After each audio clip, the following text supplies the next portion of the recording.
Hello, and thank you for joining us for today's broadcast. This broadcast is a product of Shry Media, LLC. Unauthorized use, sale, or redistribution of this media in any form is strictly prohibited without the express written consent of Shry Media. Radio and television mediums are encouraged to reach out. Thank you for tuning in. Enjoy the game.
We are champions of character.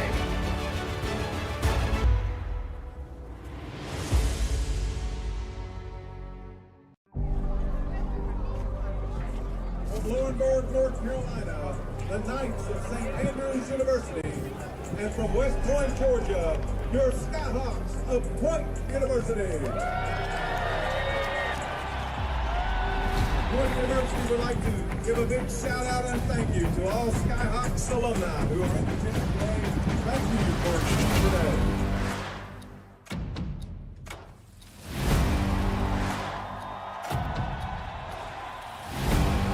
Never met a match I couldn't handle. No one else could ever hold a candle. Get ready for a battle, 'cause you know that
Hello and welcome to Valley, Alabama, coming to you live on the Southeast Sports Network. Great day, college football. It's the third Saturday in October. I'm Gabriel Shry. I have all the action today between these two great programs. It's the Reinhardt University Eagles on the road, battling the Point University Skyhawks. It's homecoming for the Skyhawks.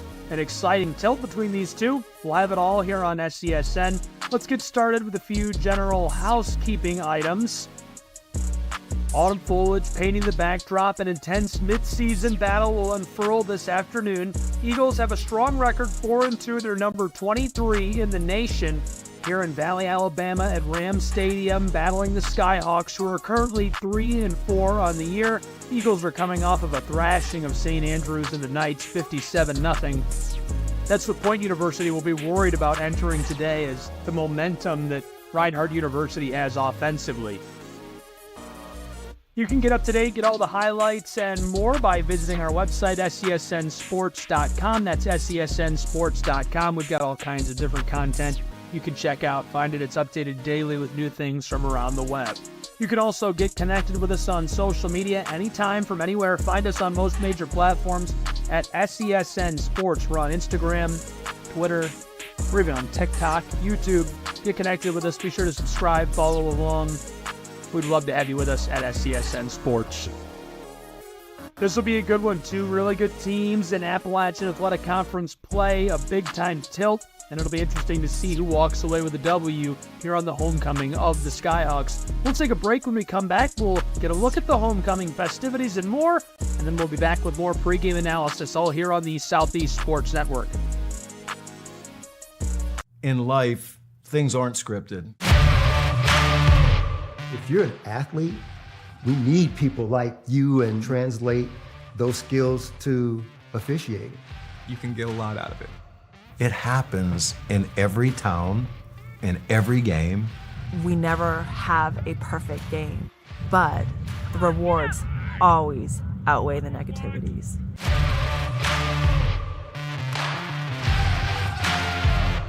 My character, Shazam, knows all about growing up in a family full of teenage superheroes. They're bold. Where's everyone going? To fight crime? Okay. Adventurous. Shazam! There's never a dull moment. And no matter what happens, they'll always have your back. All they need is a place to grow and be themselves. And the best part is, you don't have to be a superhero to adopt a teen. Learn more about adopting a teen from foster care. Visit adoptuskids.org. You can't imagine the reward. We are celebrating, as you know, our 10th year. We've now been in West Point, Georgia for 10 years, which is hard to believe. I'm taking this higher with it. I ain't finished. Ain't no limits. S ain't timid. This my sentence. My Skyhawk Nation, let's go. This the fire that they can't extinguish. I'm talking higher up. I be the person they inquire of. All those saying I can't, man. Line 'em up. Trying to take this above land. High enough. Starlight in the sky, man. We shining up. Yeah, we shining up. Yeah, we shining up. Yeah, we shining up. Let's take it high. Up and away, we gon' fly to the sky. Let's take it high. Get everywhere to see the drama and cry. My oh my, we gon' take this high. We ain't come down. See they touching the ground. Let's take this higher, higher, higher. Yeah, let's take it high. Now it is time for a big reveal. Let's take it high.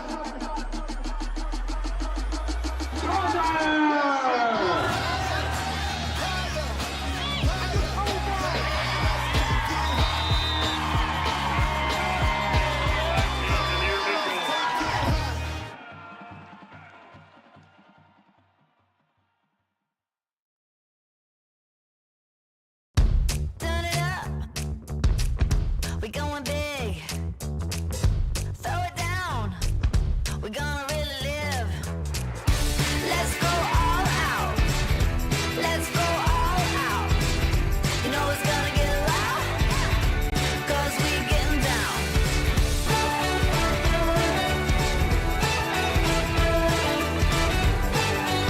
Your vacation is now playing in Tennessee. Hi, I'm Smokey Bear, and I made an assistant to help you. $5. Welcome back here on the Southeast Sports Network. Autumn foliage painting a vivid backdrop, an intense mid-season battle about to unfurl here on the gridiron. Reinhardt University's Eagles on the road playing host today. It's homecoming for the Skyhawks of Point University. Reinhardt is 4-2 this season. They're number 23 in the nation. The Skyhawks are 3-4 on the year. Eagles are coming off of a big-time victory, and that might play a factor in today's game. Let's take a look at the keys and what I think they are heading into this matchup. For Reinhardt University, I think they're looking to continue to build momentum. They've done so many things right, so many things so well. So entering today, they want to look to keep winning, keep things rolling. They're going to capitalize on what they've done well. They've been great offensively. They've been great defensively. Look to them to try and continue to pass the ball through the air.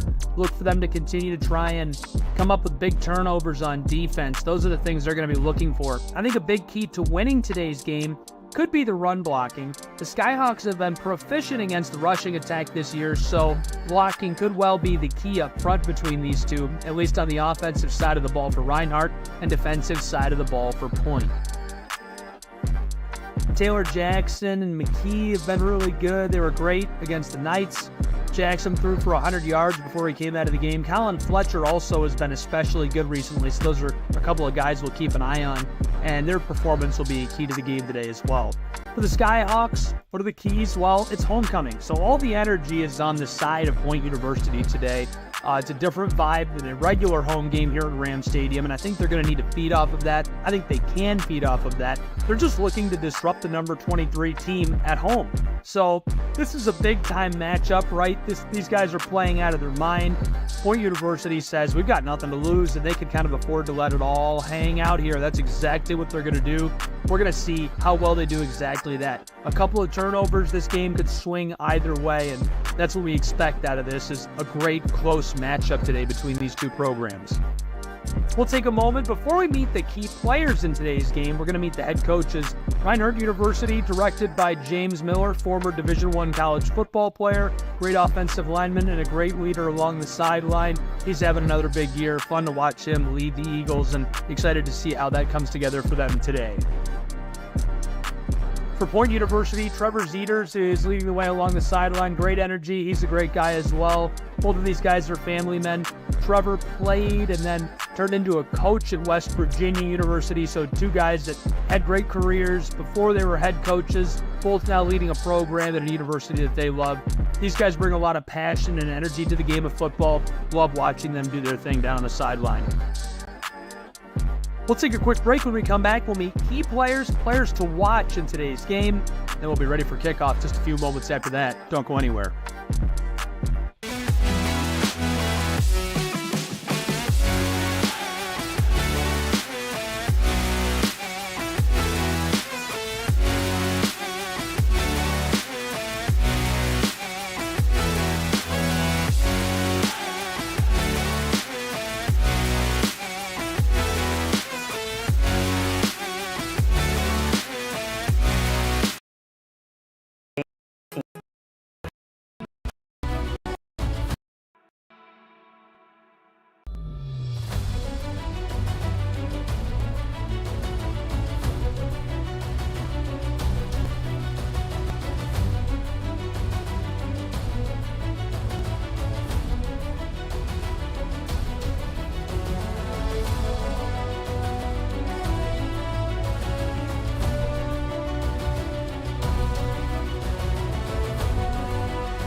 At the Salvation Army, a shelter isn't just a place to rest. It's a chance to shed layers, let loose, and finally let it go. With your gift, a warm bed is just the beginning. It's the first night of a new day. When our homeless neighbors feel safe enough to close their eyes, they can see the way forward.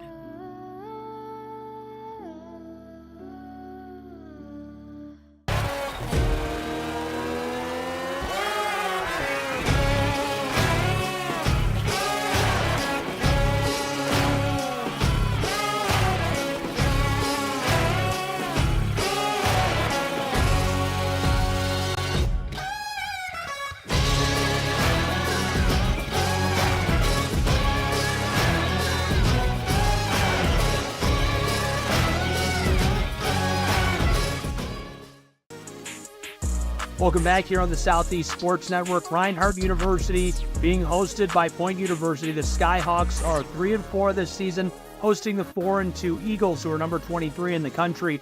Big time matchup here on the third Saturday in October. We appreciate you getting your blood warmed up, getting all fired up here in the autumn with these two as they go at it on the gridiron.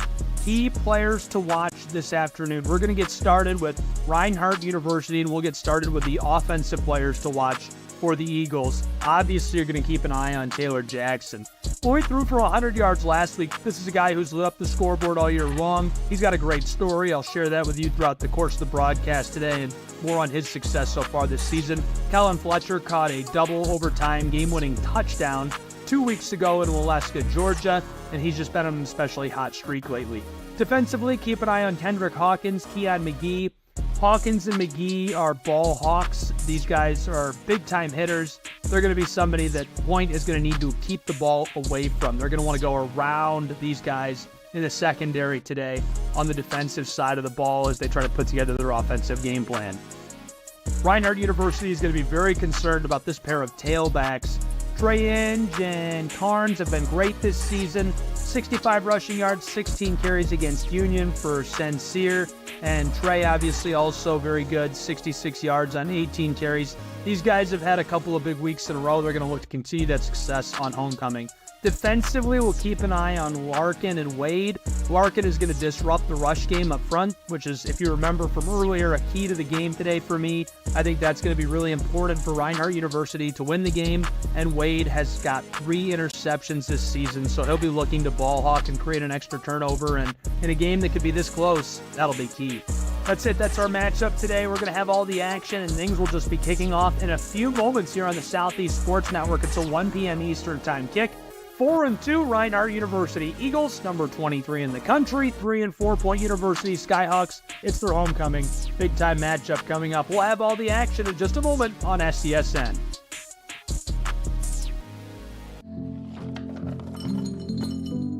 Kids across America are going to school hungry. Millions of kids every day. But one simple thing can help change all of this for a hungry child in America. Good, healthy food and the energy it brings. With help from caring people across America, No Kid Hungry is providing healthy meals and hope to hungry kids so they can build better futures. To learn more about ending child hunger in America, go to helpnokidhungry.org today.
The great fundamental issue now before our people can be making it. There it goes out there. He wants it all. He'll get it again.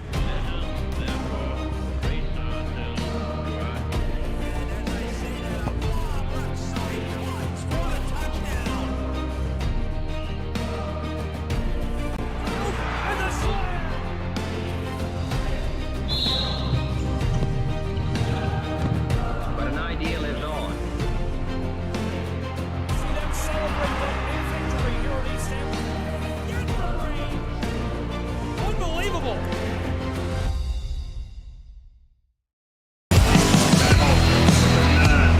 Welcome to Valley, Alabama. Kickoff coming in seconds here as we are underway. College football action and a hot start. You can hear the fans getting into it, some pushing and shoving at the end of that play. Well, you heard me mention it a little bit during the pregame, but I've been talking to Deshaun Bullock, Sports Information Director here for the Skyhawks, who's on air with us today on the Southeast Sports Network. He'll be the analyst for this broadcast.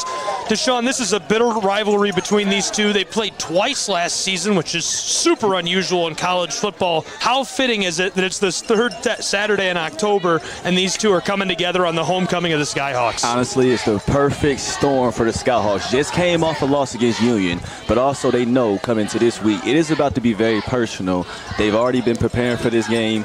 You look at it, it's the same color combination as when they played them on this field last year. All navy, all gold, and they already started with the formation switch. So this is going to be fun. I think it's going to be a fun Saturday game. Here's the snap. The give on the end around, a fumble, and the Skyhawks have the football. And that's Ethan Benz right there. Ethan Benz, sophomore out of Montgomery, Alabama. Let me give you a fun fact about what's been going on at Ram Stadium since last time you've been here. This is the second consecutive game for the Skyhawks, starting off on defense, ended up with a turnover. Last game, Cortez Thomas ran pick six back against Bluefield. Now you start this game off, the perfect storm, and then another fun fact for the Skyhawks is like last year they had perfect field position and Brenton White threw it to Emory Bryant on that first play of the game for the offensive side. So now the Skyhawk offense get to come on the field and they're about to see if they can go ahead and take advantage of what just happened as you have Brenton White, who is just coming off that torn ACL injury, that happened against Reinhardt last year. This is personal for him. This is White from the shotgun. In motion is Key. Fakes the give, White rolling, close side, pressure coming, in trouble. Hervé Aclazzo hits him. He gets the football away on the check down pass and a gain of 4 yards for the Skyhawks on 1st and 10. You can live with Brenton White. He saw the pressure, and it seemed like he was about to have to take the sack, but he saw Deontay Eatman right there. Deontay Eatman really being smart, being in that space where they teach you as a DB, don't guard grass. Reinhardt a little bit guarded grass. We can take 4 yards. Play gains 3 yards. Second down. Second and about 6 for the Skyhawks of Point University. A hot start. Number 23, Reinhardt University on the road battling the Skyhawks. They're letting it all hang out today. That was my big point in the pregame show. Nothing to lose. It's homecoming. You've got a full stadium. Let them have it. Absolutely. Key in motion. Here's the give left side. Eatman tries to throw the stiff arm. Big tackle. That looks like Markel Sutton that drags him down after a gain of 3. Makes it 3rd and short and now into the red zone for the Skyhawks. And something about Markel Sutton, you got to respect what kind of player. He's gotten so much respect in this conference. And then you look at him, he's already been in that conference player of the week as far as defensive. If you can make open field tackles, especially against a guy like Deontay Eatman, you will always have the defensive coordinator's respect, as Coach James Miller is the head man that really puts all his dogs on the field. This is White. He's got 4 options at receiver. The big man in motion. Sends him back to the far side. White check down pass. This is incomplete. Sails a bit wide. He was looking for the senior from Birmingham, Emory Bryant. Emory Bryant's had a good season. 3 carries, 18 yards. Through the air, he's been very effective. 6 catches, 117 yards, 4 touchdowns scored in 2023. Absolutely. I mean, Emory Bryant, what more can you say about the guy? I mean, you look at him, you don't really understand. He is so explosive. Give Emory the ball, he's going to make something happen, whether if it's a 5-yard hitch or if it's just a go ball. It does not matter. Emory Bryant is just a natural playmaker. I mean, he was first team all-conference as far as offensive. And then you look at all-purpose, he still is all-conference guy in that as well. So this year, honestly, he has the potential to go for an All-American season. And so Trevor Zeiders and Greg Forrest are going to come together and talk this out. It looks like they want to go for it on 4th and short here. It's a long, short, maybe a medium situation. 4th and a long 3, maybe 4 yards. Decision time has arrived. Let's take this quick break and play and make an opportunity to meet the starting lineup offensively of the Skyhawks. At quarterback, Brenton White. The running back today is Sincere Carnes. Receivers are Bryant Leaks, Key, Teasley, and Jones. Tight end is Daniel. And up front, the big guys making space. Cameron Leach, Sterling Caldwell, Taylor Hogan, Riley McLeod, and Miles Cicero, all clearing out the trenches. In to attempt the field goal. And so now you got the field goal unit coming out there. I mean, pretty smart. You want to go ahead and start off, get some kind of points off this. You have Matthew Moses, one of the most respected punters and kickers in the conference and honestly in the nation. Moses standing back just inside of the 30. The snap, the hold is good. He boots this away, sailing. This one is through. 3-0, Point University. What a start for the Skyhawks, taking the lead early, 2 minutes into this one. We'll take a break along with these two programs and be back with more college football in just a moment on the Southeast Sports Network.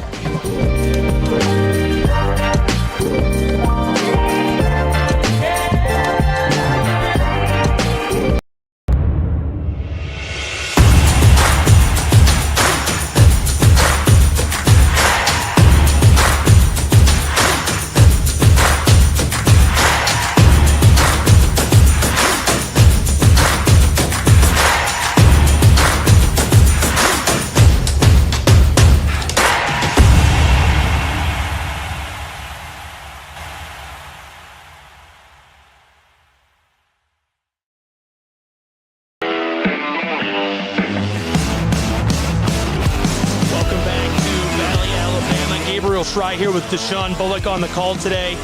Deshaun, thankful to have you alongside me and to be here for this great matchup between the Skyhawks and the Eagles. And a hot start. Skyhawks get the turnover on the kickoff, get the field goal off of it. Way to make some points early, just 2 minutes into this. Yeah, I mean, for the Skyhawks, you got to understand, you got to start fast. That's the way to start fast right there. Now, defensively, forcing a turnover. Another fun fact about the Skyhawks, last week they set an AAC record for only allowing -16 rushing yards against Union. Defense fired on all cylinders. You look at this defense, you have players like Cortez Thomas, Key Larkin, Davion Dukes, Caleb Wade, and that's just the start of it. The depth is crazy. You got players like James Brown as well. So they're going to go for that kickoff. Return man across the 40. He has room at the midfield stripe. The opposing 40, and he's forced out. Great starting field position for Reinhardt University on their first possession of the drive. Fumbled away the opening kickoff. Number 84, now they'll have a chance to work with this. And it was a short kick just because of the flag that was after the field goal. Run out of bounds by number Bad starting field position. Any thoughts on that? I would say, one, that's not good starting position. But here's the thing I can say about the Skyhawk defense. Their backs have been against the wall plenty of times. I mean, again, they just set a record last week. Only allowed -16 rushing yards. But also for Reinhardt, they have certain mistakes that can happen. But for them, you've paid attention to Reinhardt just like I have. You've been involved with Reinhardt. They can be a team that can start off slow, but once they get rolling, they get rolling. The 3 points early is key today. I think Absolutely. if you want to beat Reinhardt, you got to score a couple early. And so one of the things that Coach Zada, I talked to him about it, one of the biggest things that's going to help the Skyhawks in this game, whoever makes the least amount of mistakes, that's going to be the tell of this game. Quick handoff up the gut, a gain of maybe 2 or 3 yards to open this drive. The carry right up inside. Let's meet the starting lineup offensively today for Reinhardt University. And the Eagles up front, it's Lyle Washington, Edge Moten, and Stout all blocking. The receivers are Morris Friedberg, Solomon, Jordan Clark.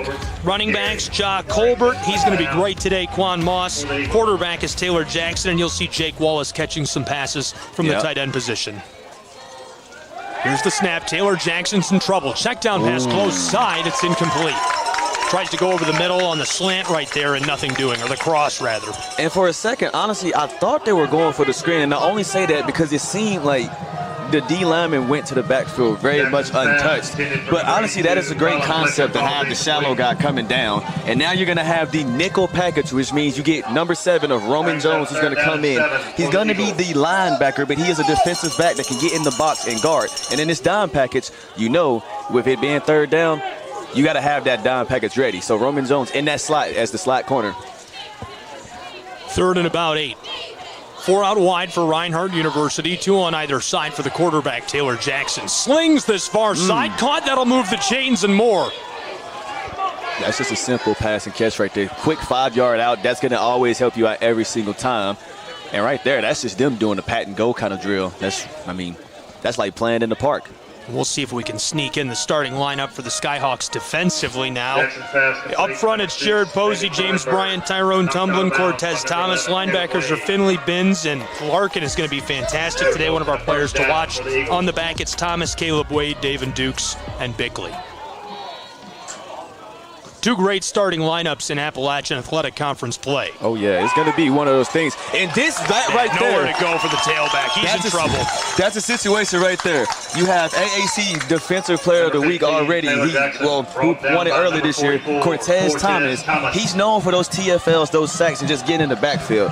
Last time you were here against Bethel, Cortez Thomas was at linebacker. Me and Coach Zotter's talk, he decided we want to put Cortez's hand in that dirt. Let him get to the quarterback, let him get in the backfield. He is just very strong. It is hard to block him. That's a great look from Cortez Thomas. 6'4", 240-pounder from Cordell, Georgia. Played at Chris County High School. And you can see why he's had so much success this season. 22 total tackles, 8 tackles for loss, a couple of interceptions, a lot of quarterback hits. Gets another right there. Yep. Second and long now. Jackson feels the pressure. Check down far side. Caught near the line to gain. Skyhawks get him stopped, and it'll be a 3rd and short situation for the Eagles. And the Eagles are going to go into that hurry-up offense. 3rd and short, you know they're going to go ahead and try to see if they can get one, see if the Skyhawks can jump off sides. And then secondly, they're going to go in that tight package. And that right there is exactly what the Eagles wanted. They wanted somebody to jump off sides. And that is exactly what they just had happen. That's a great look from the offensive coordinator right there. Chet Pavlash gets that. James Miller looking happy, celebrating on the sideline as the offsides flag is thrown. So that's a free move of the chains. It's 1st and 10 now for Reinhardt University in the red zone. Different set here. They've changed out a tailback, or rather a receiver, and they have 2 tailbacks on the field for Reinhardt. Close tailback is Jock Holbert.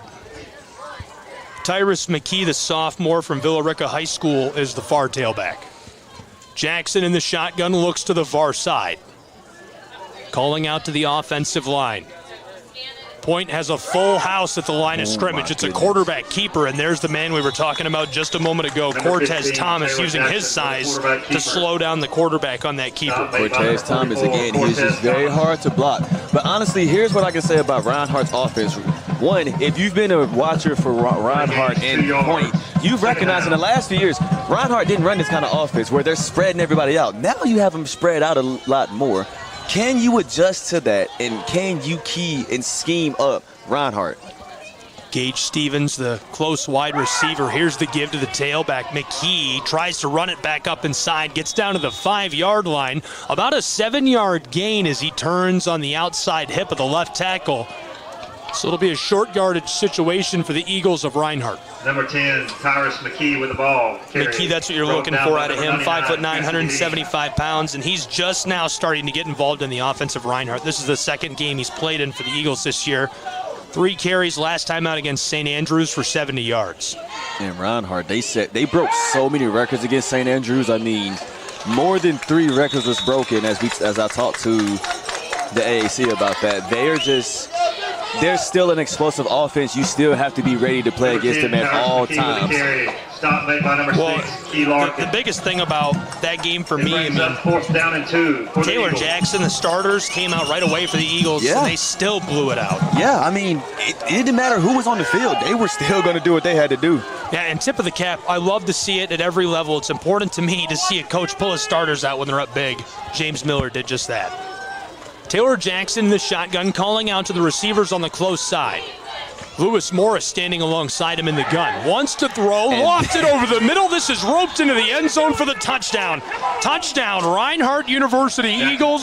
They lead 6-3 with 8:33 left in the first quarter. And that's just a 1-2 step on that route right there. Baited him on the outside, fought him on the inside. You got to love it. And so for Reinhardt, you start off on the first drive with a fumble. Second drive, now you have a touchdown. So for Reinhardt, again, it's never how they start. It's just about how they're going to keep progressing. Whereas they take the lead on this, now they'll see if they can go for this PAT field goal and make it to a potential 7-3 game. Alex Hardy chips this one, and it pinballs off of the upright.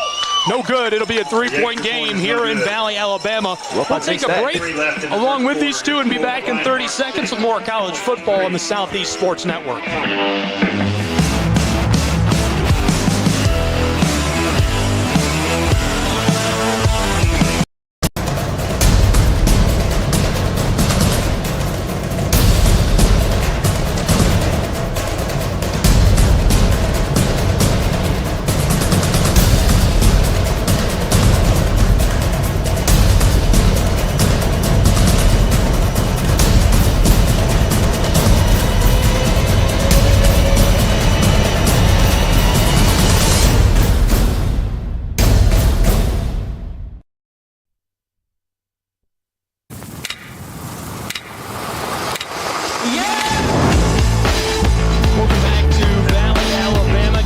Schry here with Deshaun Bullock on the Southeast Sports Network. College football, third Saturday in October. Bitter rivalries unfolding across the country. Later today, Penn State's Nittany Lions in Columbus, Ohio, taking on the Buckeyes, both undefeated, two of the best teams in the nation. Michigan and Michigan State way up in the Mitten State battling today. Yeah, that is happening today. Tennessee's at Alabama right here at Bryant-Denny Stadium, a bit south of us, but you're warming your blood up with us. I'll be definitely watching that game.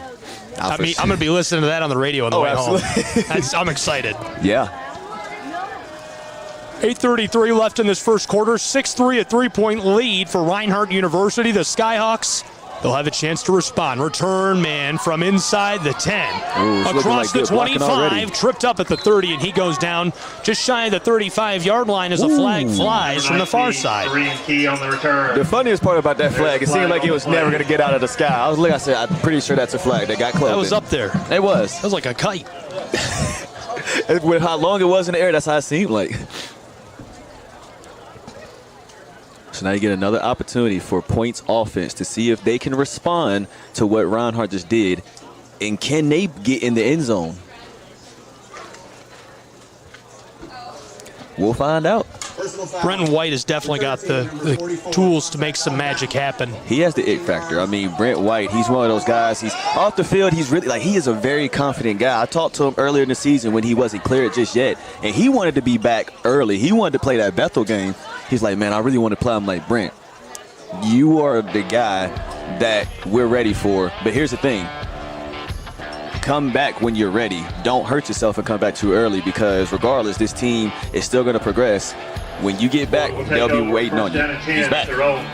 Personal foul on the Skyhawks. Will take over at their own 15. Starting lineup today for the Eagles on defense. It's Wadham, Cannon, Shorter, Klotso up front. Linebackers, Cortez Brown, Kendrick Hawkins, Peters, Whitlock, Sutton, Neal, and Brooks, the defensive backs. Ooh. Here we go, right up the gut, and stumbling as he's trapped by the defensive line. He'll get back to the line of scrimmage, so no loss. It'll be 2nd and 10 for Point University. A little bit of miscommunication between Taylor Hogan and Brent White as far as on that snap count. But as we go on 2nd down, you still have a lot more to play. But, again, you got to limit those middle mistakes, because once you limit those, then you just have a bloodbath of a football game that's going to happen. And it's just let the best man win. Eatman, that's his 26th carry this season. About 125 yards rushing, came into today with 119. Had a good catch on that last drive that helped set up a field goal, which initially gave Point the lead. Reinhardt responded and couldn't chip through a PAT of their own. Faking the give, White the check down pass, close side, lots of room across the 25 and pushed out before he reaches the 30. That'll move the chains and a bit extra. Nice little catch and run by Teasley. Giving the ball to Q Teasley in the open field has to be the biggest cheat code. Here's the thing with the Skyhawks receiving core. You got so much speed, but Q Teasley, a guy that's getting more playing time this year, that's a guy you want to get the ball, because he's going to get you something going. 1st and 10, pitch close side. A little bit of room, trying to go off the outside hip of that right tackle. And it just looks like Reinhardt reads that really well, gets a lot of bodies on the close side of the field. You know, that's the art of just studying film and understanding what schemes can happen, what plays could be going on, especially in those situations after a big play. Okay, what is the next play you think they can run after that? That's just the art of knowing the team, knowing the game, and really just studying that film. 7 minutes left to play in this first quarter. 2nd and a long 7. Man in motion is Emory Bryant. White gives it off, left side, following the left guard. Tried to throw the stiff arm and wrapped by the linebacker. Nowhere to go for the tailback of the Skyhawks. Tackle made by Orlando Gandy Jr. This guy has been on the bubble of starting all year for the Eagles. He's from Castleberry, Alabama. Played at T.R. Miller, the junior. He's had a big year. 5 tackles for loss, 30 total tackles. Forced a fumble earlier this season. 3rd and medium, about 5 yards needed for Point University. It's a little early to dig into the bag of tricks, but we could see something flashy here. You never know with the Skyhawks, especially, again, with this kind of game. Sometimes they open the bag of tricks early. And then we look at last week, they want to really get that bad taste out of their mouth against Union, and so they're going to go ahead and drop back. White's in trouble. He's going to run with the football close side. That's a gain of 7 yards, and it'll move the chains to keep the drive alive for the Skyhawks. And that's the biggest thing as you have a player down now. That's the biggest thing that people forget about Brent White. Yes, he can sling it, but also this man has wheels. He can run. Timeout on the field. Well, we'll take a short break while they check on him and be back with more college football in a moment on the Southeast Sports Network. It's 6-3 in Valley, Alabama with 5:45 to play in the first quarter.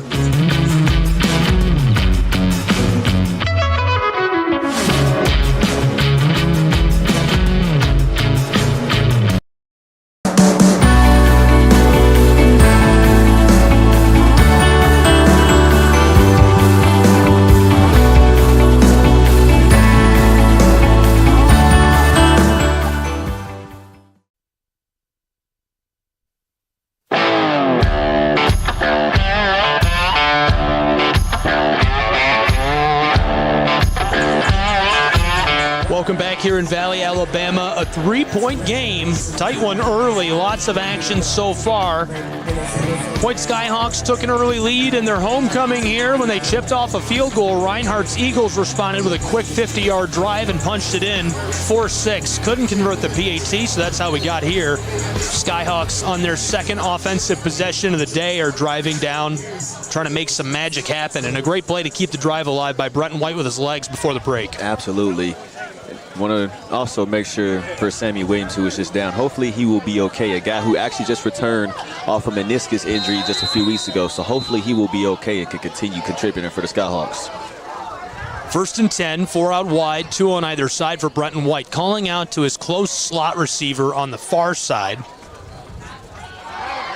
Man in motion, the check down pass incomplete, looking for Emory Bryant. Gets the football around the linebacker. 2nd and 10 now for Point University. 5.5 left to play in this first quarter. And now you have a running back change. You have number 25, A.J. Rathbun. He was wearing number 5 earlier in the season. He's now wearing number 25. Last year's homecoming, that was, if you watched that, that was, first of all, that was the first ever live stream for football at Point University. That was history. A.J. Rathbun made sure to make sure history was going well, as he is now in the backfield. He's going to take this handoff now. And right up the gut, try to follow the right guard, right tackle. They do get some room, but the linebackers just make it impossible for him to plow up in there and gain any yardage. Makes it 3rd and 8 for Point University. And again, is it too early to dig into the bag of tricks? What worked last time was Brenton White's legs. The 6'1 senior from Birmingham took off with the ball. He's had a good year on the ground, 3 scores. He's carried it about 15 times. 5 minutes left in this first quarter. Point University, 3 options on the far side of the field, 5 total receivers out there for White.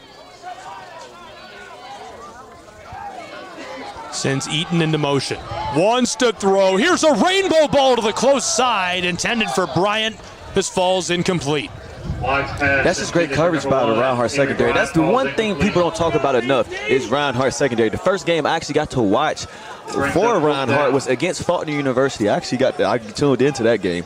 I'm sorry you had to hear me. It was funny. I got the phone. I said, man, this guy kind of sounds familiar. I was like, that's definitely Gabriel. But, I mean, they took a pick 6 back. They took a punt return back. And like I said, they started that game off a little bit slow. But once that pick 6 happened and those punt returns happened, everything flowed for Reinhardt. So, again, they're a team that could really have a great secondary.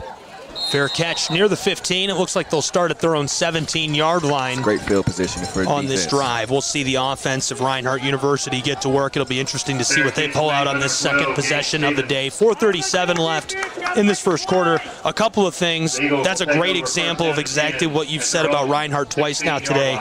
They're a slow burn team. Their team gets hotter and hotter and hotter as the game goes on, so you need to score a couple early if you want to try and beat them. Faulkner is the perfect example of how that goes for them this season. Yep. They ended up with a huge win. It was a big margin, 33 points, but it took them the entire game. You know, it was a close game at the half, and that's the story week in and week out for the Eagles. So you got to hang a couple early if you really want to beat them. And I also think he made a great point with the defensive backs. Brooks with the coverage on that last play. He's been shut down this season.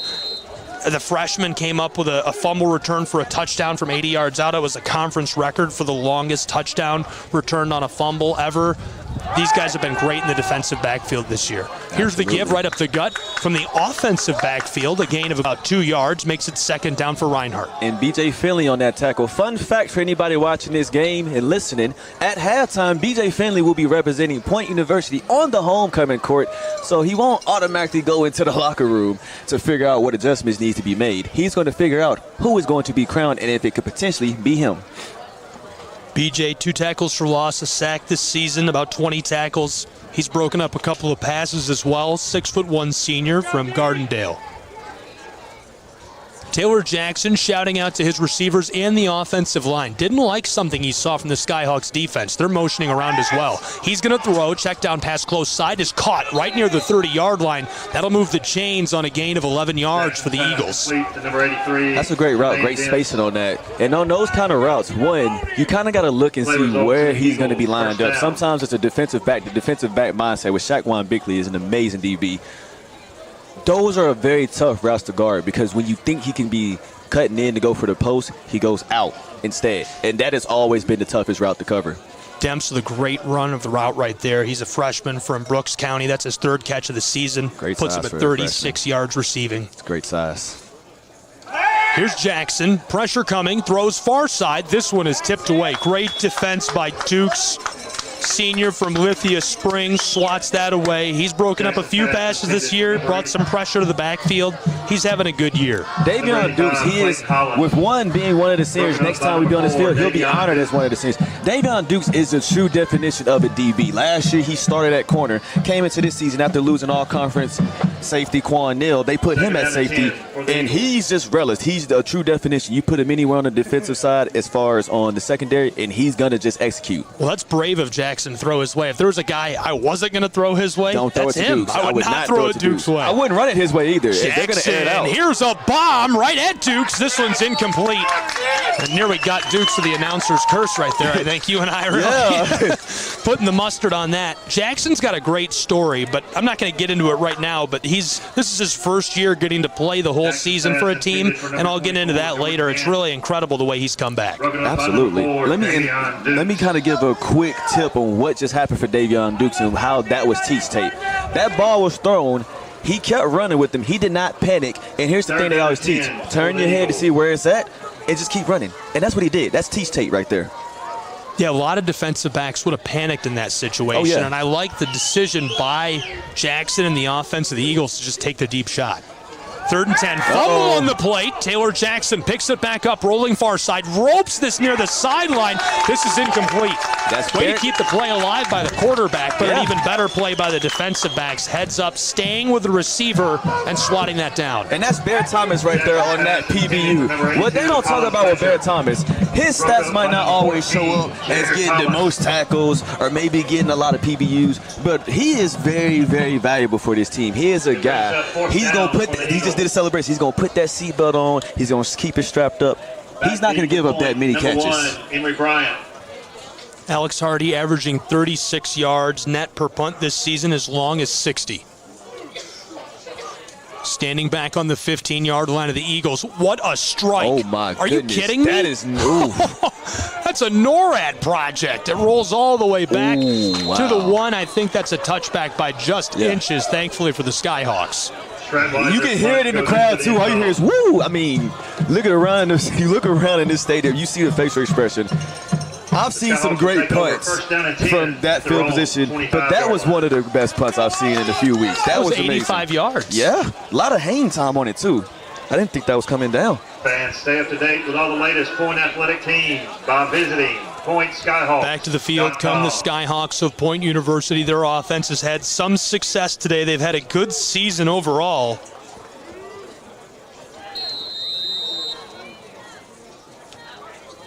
Point offense averaging 18.5 points per game. Total of 271 yards per game offensively. Man in motion up front. Here's the give. Tailback right up the gut. AJ Gets a Rathbun. couple of yards, maybe 3, and makes second down a bit more manageable. So that was A.J. Rathbun on that run. One for A.J. Rathbun. Glad to see you back on the field. Earlier in the season, he actually had to miss a few games. He popped his Achilles. Luckily, he is able to be back on this field and do what he has to do and contribute to this backfield. Point University's offense, their quarterbacks have been sacked 15 times this year, but rushing the football, they've been a bit more successful, 122 yards per game on average. Of their 271 total yards per game, they're averaging 149 through the air. This time a look to the close side to Emory Bryant. He's covered up by Brooks, and I'm not sure if that was more the coverage or the ball just sailed on him a bit. But also, here's the question I got to ask for the Reinhardt defense. Honestly, I think they know what the key is. If you can neutralize Emory Bryant, that means the Skyhawk offense has to figure out other ways to try to see, one, how they're going to move the ball and how they can just really dig in those bag of tricks. Because you know, with this Skyhawk offense, there's certain plays that are just built around Emory Bryant. Yeah, and there's no way, averaging 270 yards per game, I just went over that. If you only get those 122 yards on the ground, there's no way you win the football game. No. Yeah. Flag on this one before 3rd and 7 can get underway. Zeider's out on the turf, wants an explanation. Alongside him is Greg Forrest. Ball start. Offense number 75. 5-yard penalty. Big man jumps up front. So a 5-yard penalty, they'll walk him off. And they'll try 3rd down again. It'll be 3rd and long, about 12 yards needed to move the chains. The football's right near the 20. At the 18, they need to get to their own 30-yard line. And for the Skyhawks, you have to limit those penalties. Last week, they gave up over 100 yards worth of penalties. You limit those, that's going to increase your chances of coming out with a win. Man in motion, 4 options at receiver for White. From the pocket, close side, this is caught. I think that'll move the chains. Emory Bryant with a great route, coming to the sideline, gets away from the defensive back. Just enough separation to get that in the breadbasket. That's a gain of 13 when they needed 12. I mean, that's just the best analysis that I can hear. I mean, I don't even know if I can analyze anything better than the way you just said it. Right in the breadbasket, perfect. 24th catch this season. Just over 500 yards now. He has 4 touchdowns through the air. Oh my goodness, he's a playmaker. You will start seeing those honors really rack up more for him as the season continues. Played at Minor High School in Birmingham. Here's another look his way, and the defensive back saw that coming. That's a guy, he was one of my players to watch today, I believe. Keon McGee, junior from Monroe, Georgia, played at Loganville Christian Academy. He is very special, a transfer from Kentucky Wesleyan, and he is a stat machine this year. Almost 30 tackles for him, a tackle for loss, 4 interceptions, and a bunch of pass breakups to go with it. That right there, I mean, honestly, he did exactly what you were taught to do. Make sure you read what's going on and then act on the play, and that's exactly what he just did. He broke on the ball right at the perfect time. Could almost took it for 6. This is the best college defensive backfield I've ever seen outside of our school. Ever. These guys are amazing. And here's the interception by the Eagles on the far side, right on cue. The big turnover gives them the football on the edge of the red zone. Kellen Neal, he's been great this season. That's his 3rd interception for the Eagles. Kellen Neal's one of those guys, you got to mention Cameron Brooks. He hasn't been one of the most special guys, but he's been fantastic this year.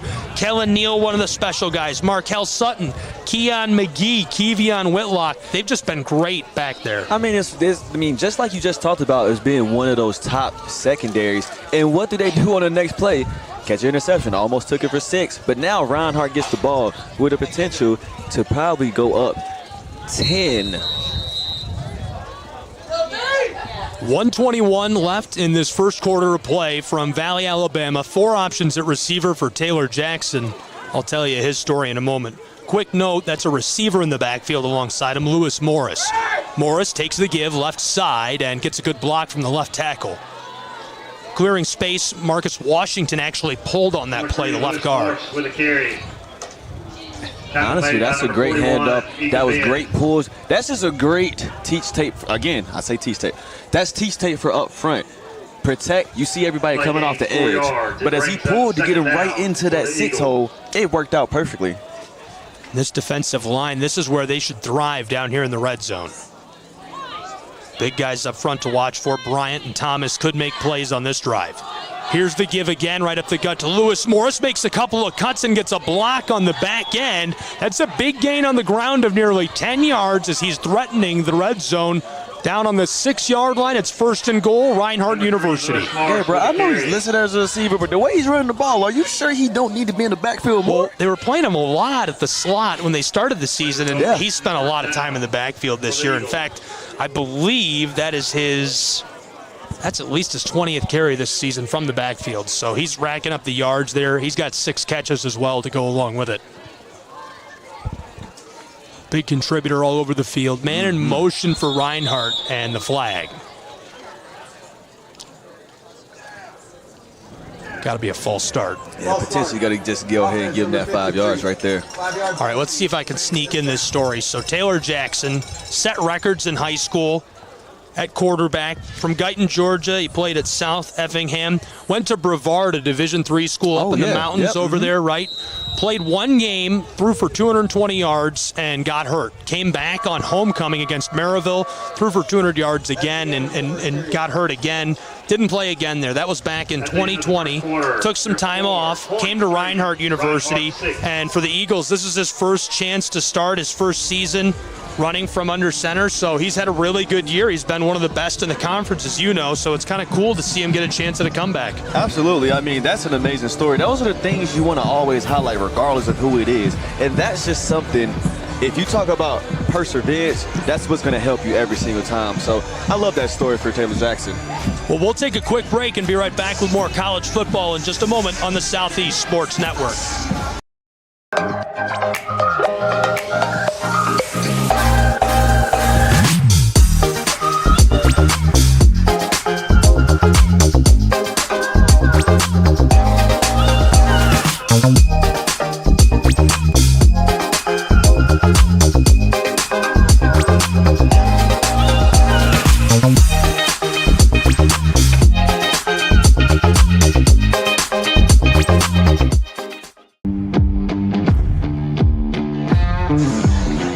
Welcome back to Valley, Alabama, coming to you live on the Southeast Sports Network. I'm Gabriel Schride. Deshaun Bullock is here with me, bringing you all of the action between Reinhardt University, number 23 in the country, and the Skyhawks of Point University, who are hosting their homecoming today. Big-time tilt. It's the 3rd Saturday in October, and as the leaves start to fall and change colors here in the South, these two are going at it. Big rivalry. 1st and goal, following a false start penalty against the Eagles. Man in motion up front. Jackson hands it off on the end around. He's flipped end over end. A gain of about 2 as he gets back inside of the 10. It's 2nd and goal. That's David Friedberg. David Friedberg is a 2-time national champion as a javelin thrower. It's another great fun fact right there. I always said, when you can be those dual sport athletes, especially when you can play football and run track, I think that's always going to help you out, especially with going with your muscles. Sometimes you don't want to overwork yourself. I pulled my hamstring one time dealing with too much working out with track and football. That's why I'm up here sitting in the booth, not moving around. 2nd and goal, 4 options at receiver for Jackson, who's in the shotgun. Here's the snap, wants to throw, lofts this, backside, far side, caught, touchdown! Reinhardt University Eagles extend their lead. It's 12-3 at Ram Stadium. David Friedberg gets that in the back of the end zone. That's just a true pat-and-go throw right there. You see that he can create space, and that is exactly what he just did. And for Caleb Wade, they're going to come back his way, so there's not going to be too many times he can keep giving up that. But also, for Reinhardt, that's just the perfect way to move the ball. Obviously, you get with great field positioning, and you take advantage of that. Now for the point after try, Alex Hardy. For the moment, it's a 9-point game. 14 minutes left in this first half. Snap is good. Hold is good. Hardy boots this one. It sails up, away, and through. It's 13-3, a 10-point game with 14 minutes left in the second quarter. We'll take a break and be back with more college football in Valley, Alabama.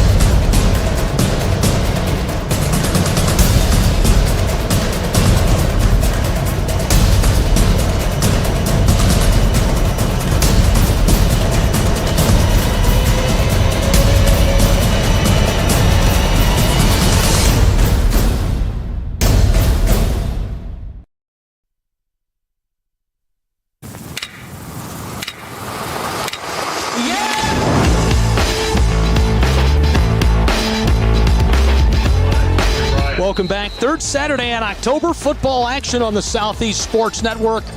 It's pretty hot here in Valley, Alabama. 75 degrees. Sunny and 75 in October. I mean, we've had some colder days earlier this week, so I can actually live with this. It's perfect football weather.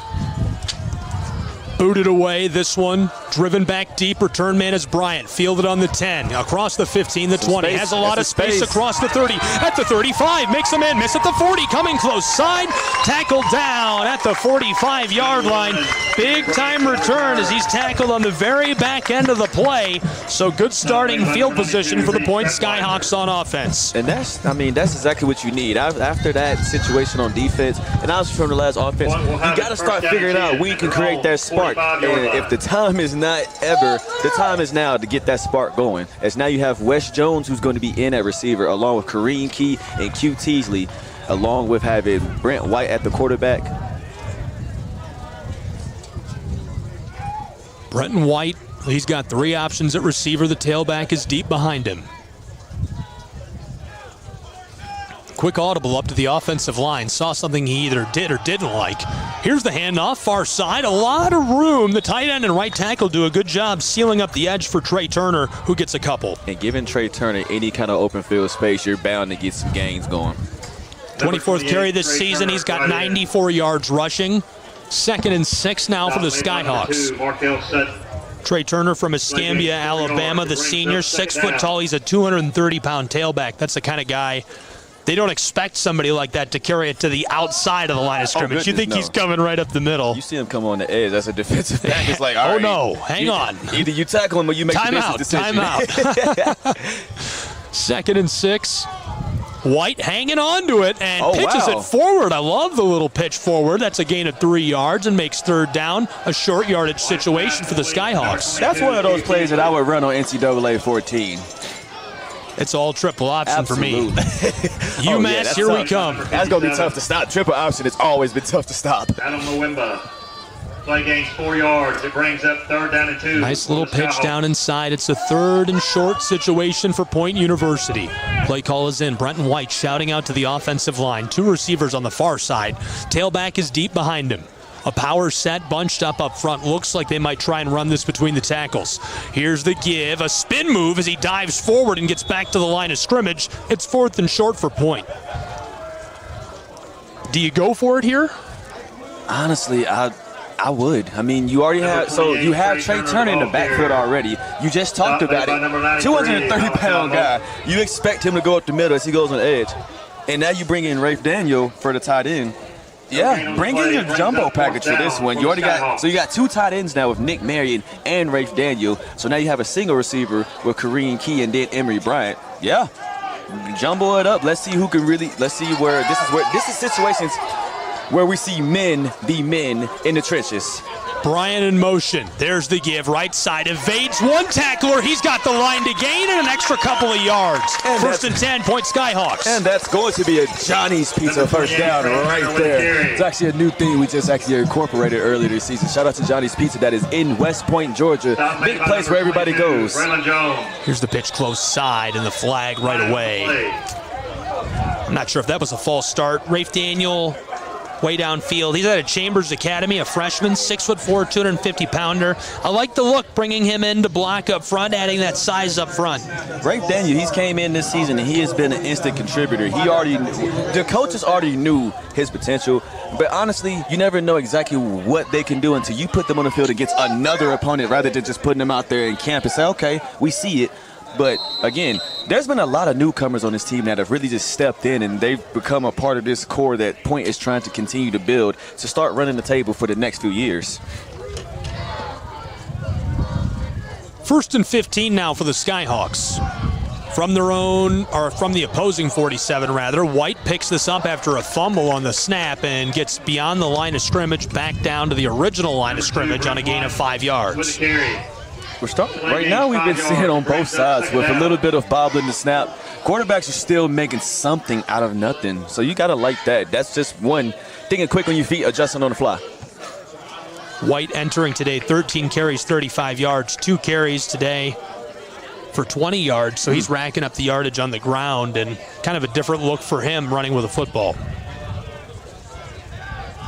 Man in motion from the slot is Teasley. Here's the give to the big man who stumbles forward for a gain of 2. Nearly to the 40-yard line, going to make it 3rd and long for the Skyhawks.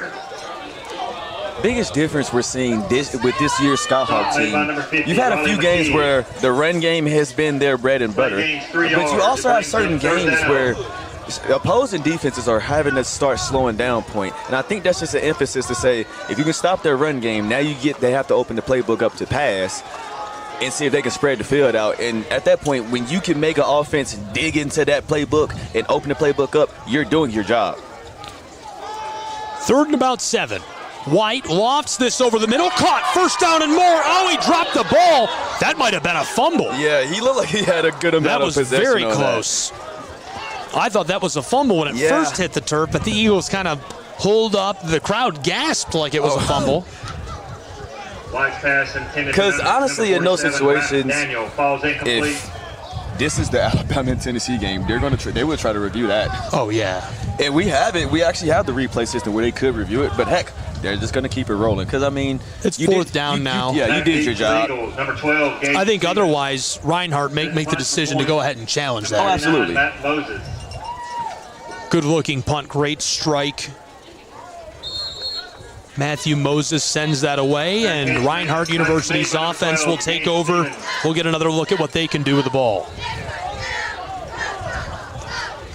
Reinhardt's offense has been very successful this season, scoring 33.5 points per game. They're averaging 202 yards rushing the football on the ground, 206.2 passing through the air. That's good for 408 total yards per game on average. 1st and 10, Reinhardt University. They are leading by 10 with 10 minutes left to go in this first half. 2 receivers on the far side, kind of showing a power set up front. Jackson fakes the give, slings this pass far side, caught right near the sideline, and a quick tackle. Colin Fletcher can't escape. He's had a big couple of weeks.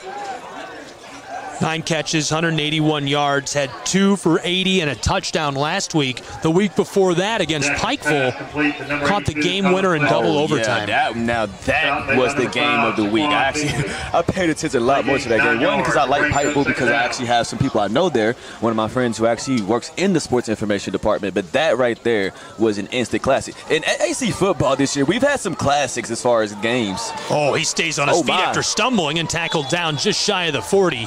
Pass complete. Another thing that we're seeing that's the difference between Reinhardt's defense and Point's defense. Reinhardt right now is taking advantage of every open field tackle. They're taking it. For Point, you have to make those open field tackles. Reinhardt is a team. If you give up that open field tackle, there goes a big gain right there. In previous seasons, Reinhardt has been a rush-heavy offense. They're passing a little more this year, but today it's been all passing, and that's probably because Point is so good at defending the rush. And there you go. You get James Bryant in the backfield along with B.J. Finley and Tyrone Tumblin. I mean, when you get all of them guys in the backfield, there's nowhere to go. You got to think about it. I mean, me and you talked about this. You asked me about this earlier in the season about Point's linebacking core and Point's D-line core. They're starting to figure it out. You have so much depth with James Bryant, a returning all-conference player. Tyrone Tumblin, he's starting to figure it out. Cortez Thomas, he's came down and put his hand in the dirt as that DN. Logan Slagle, who was a linebacker last year, making plays now at DN. I mean, and then those are not the only guys that can come in and make plays. That's the craziest part about it. You got guys like Cassidy Deans who can come in and still get a TFL or a sack. Jackson, far side. This is caught right near the sideline. Tyson Jordan. Shout out to David Finney, Sports Information Director at Reinhardt, letting us know about that. Much love to David Finney. I love that guy. He's an amazing guy who does his job well.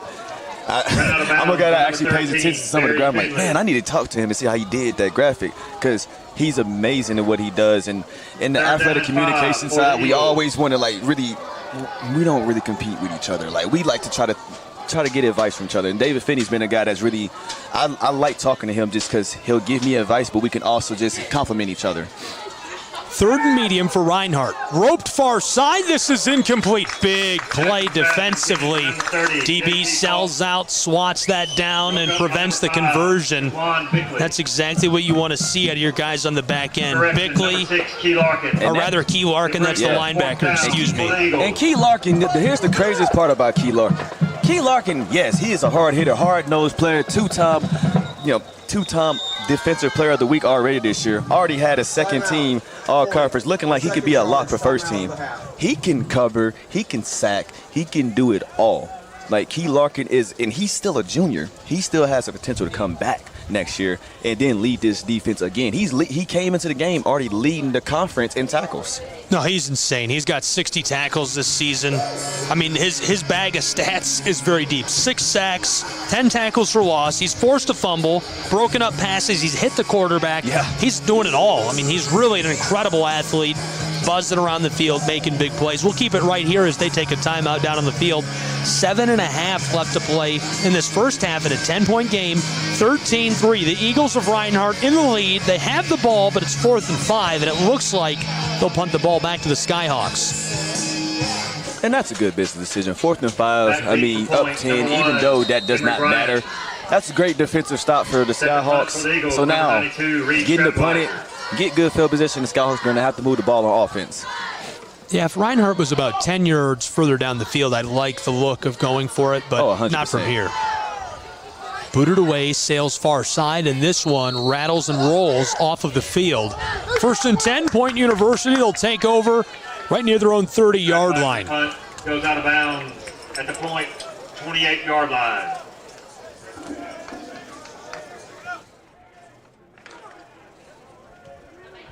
Let's go offense.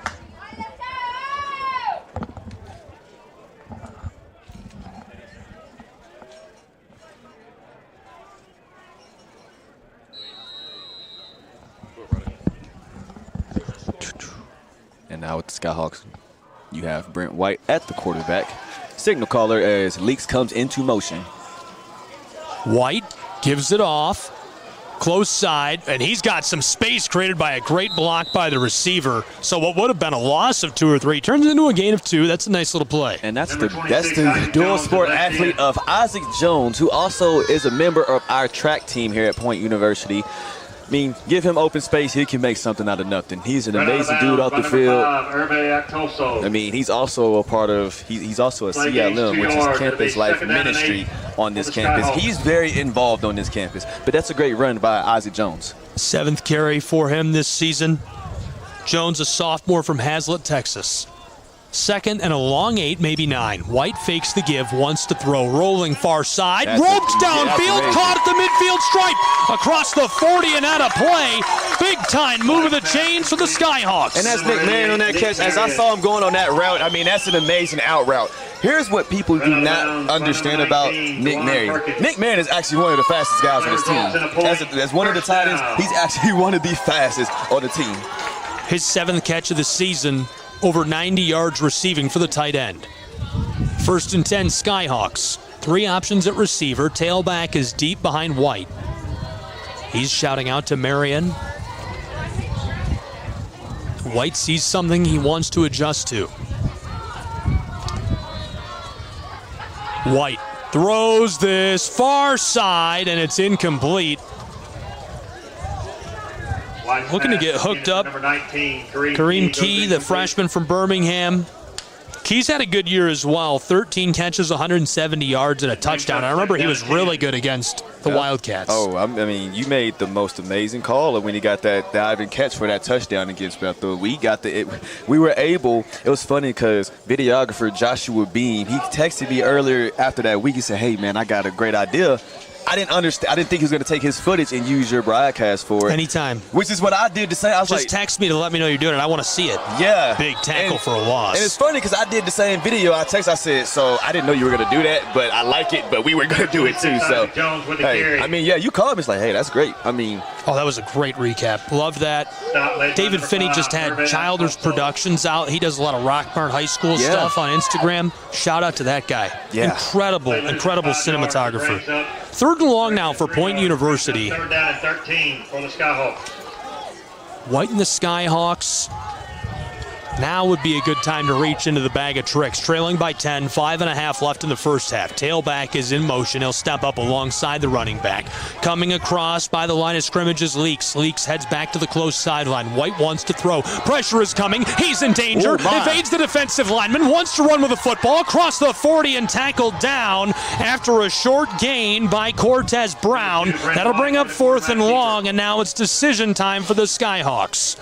Stop made by number 43. We got 5 minutes left into the second quarter. It is insane that we're already at 5 minutes in quarter number 2. But of course, you're going to have Matthew Moses coming on the field, which means they're going to punt it, hopefully to get them great field positioning for the Skyhawk defense. 5'11", 185-pound sophomore Matthew Moses. He's had a great year punting the football.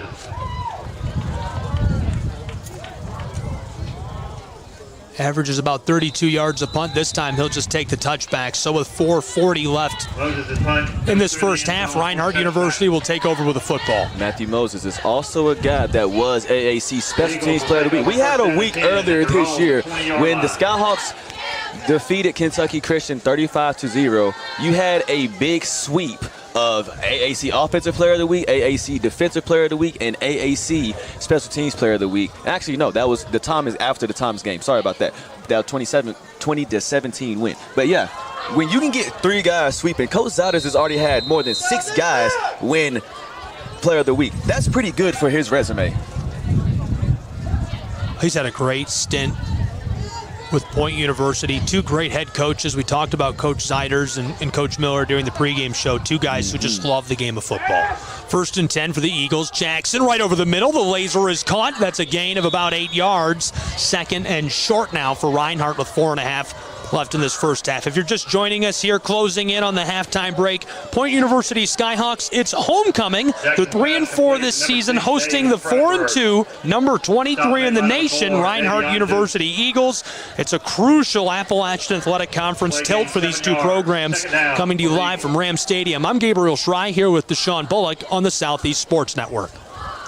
2nd and short, needing about a long 2. Jackson lofted far side, wide open. Great route, and he stumbles and steps off of the field after a gain of nearly 20 yards right up near the midfield stripe at their own 46. And Gabriel, something you talked about earlier is how Reinhardt Moore is spreading the ball out passing-wise. The biggest compliment I can give is to Taylor Jackson. He's spreading the ball out. He is putting the ball on the money to his receivers. You can tell the receivers have a lot of trust in him because regardless, he's going to get the ball right where it needs to be. I swear, he's making better decisions. It's like his vision has improved as the season has gone on. 100%. 1st and 10. Big fan of T-Jax. He's a really nice guy. From the 46, Taylor. Oh, he's got a rainbow ball over the middle. It's incomplete.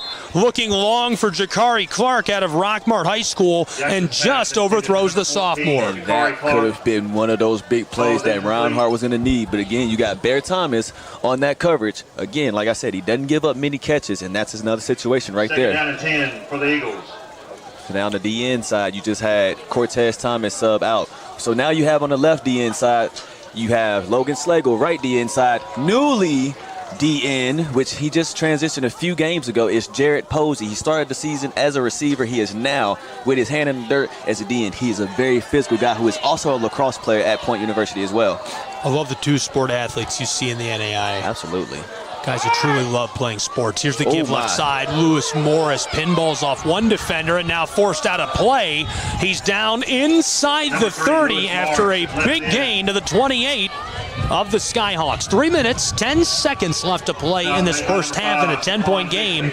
Eagles are threatening to extend their 10-point lead. Another compliment we can give is to Lewis Morris because although, yes, he started the season as a slot receiver, his field vision is amazing as well. He has made those big runs so far. This is his 2nd big run he's made where he just used his eyes and just understood, okay, be patient and find the hole. He's a transfer from Tusculum, played at Satellite High School in Beach, Florida. Here's the snap. Jackson hands it off on the end around. Somehow stays on his feet. Lots of room close side and takes a shot just beyond the line of scrimmage. A gain of 1.5 yards, maybe 2.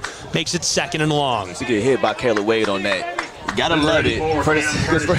The one thing a defensive coordinator is always going to teach is, as they run on one side, you always got to have that cut back guy on the other side. For Caleb Wade, that's the situation right there. He cut it back, he's right there.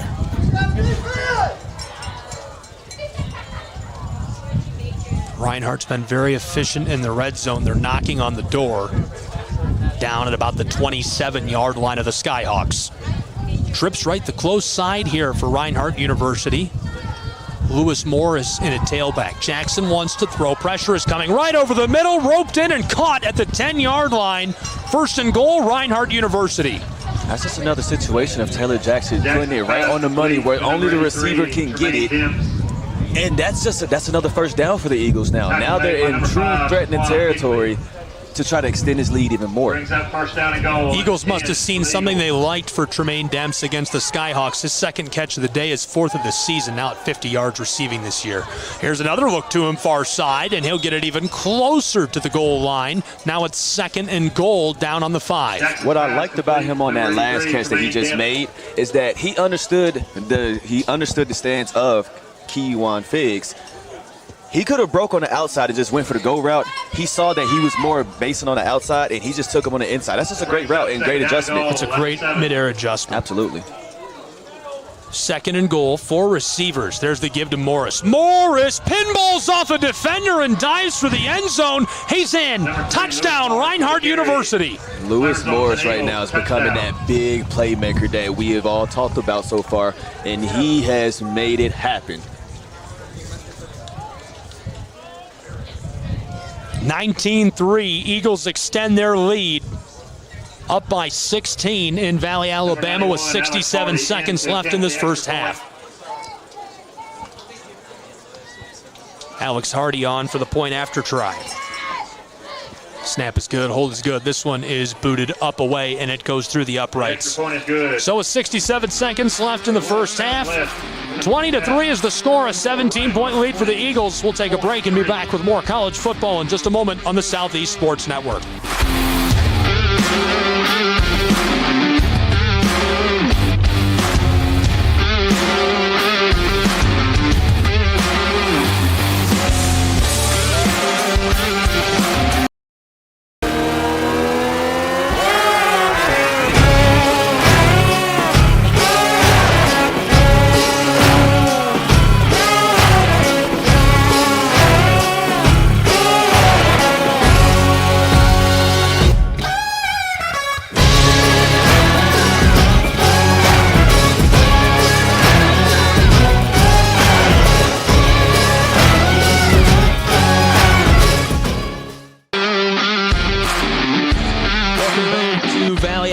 Gabriel Schrei here with Deshaun Bullock.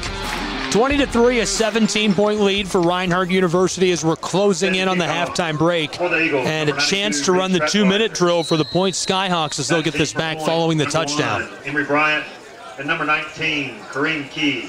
Lewis Morris scored a moment ago his 3rd touchdown of the season, his 2nd rushing touchdown. Took that in from just a couple of yards out. It was a great carry. Oh, absolutely. I mean, Lewis Morris right now in this first half, he's just been a playmaker. I mean, every time he touches the ball, he's going to make something happen. You have got to just respect that. And you know, Coach Miller, putting him in the backfield, he understood what kind of playmaker he is. This one kicked deep to the close side, fielded on the 8-yard line. Return man. Kareem Key takes a shot and tackled down near the 20. That's great coverage. That is a great way to cover the field, especially kick cover. Did exactly what he had to do on that. That's a great tackle, start them off. So now with a minute left into this first half for the Skyhawks, can you move the ball and at least get into the end zone or at least try to get 3 more points? Regardless, you have got to move the ball.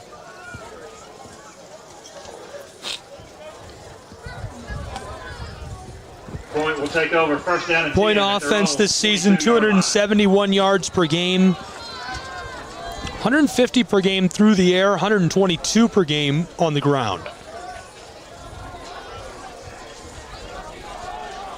Just over 1 minute left to go, 61 seconds in this second quarter in a 17-point game. Skyhawks, it's their homecoming. They'd love to punch one in. Lofted to the right side. This is incomplete. I think he might have just been throwing that away. Could have been. I mean, also, you never want to throw in an account Sometimes what you feel like that's a great throw, sometimes the wind can't interfere with it, but you just never know. It's not often where it happens, but you could be right as well. Couldn't be windier here today. Very gusty. Oh my, Gabriel. I mean, if you were at the last home game we had against Bluefield, the replay system fell down. The wind was going crazy that day. Yeah, we had our vice president of intercollegiate athletics, Janelle White, had to even hold up the stand at one point. That's awesome. Yeah, I walked out, I was like, wait, what's going on? And that clock's still moving. Skyhawks got to get on the ball. 40 seconds left in this first half. It's 3rd and about 7. It's a long 7, short 8. Stop made by number 4, Vertez Shorter. Vertez Shorter credited with the tackle. 5'11", 250 pounds, junior from Vicksburg, Mississippi. He's had a good year. 4 sacks, a bunch of tackles for loss to go with it. Here's the give right up the gut. Wow, good room. Nearly moves the chains. I think they might give it to him, but 18 seconds showing on the clock in this first half. Ziders and Greg Forrest calling out to the offense. White hurrying back to the line. 15 seconds, clock rolling. 4 options at receiver. He's all alone. Wants to throw to the close side. He's in trouble. Scrambling away from a Klotzo. Hands on him, and he can't escape as he's forced out of play with 4.2 seconds left in this first half. Brenton White.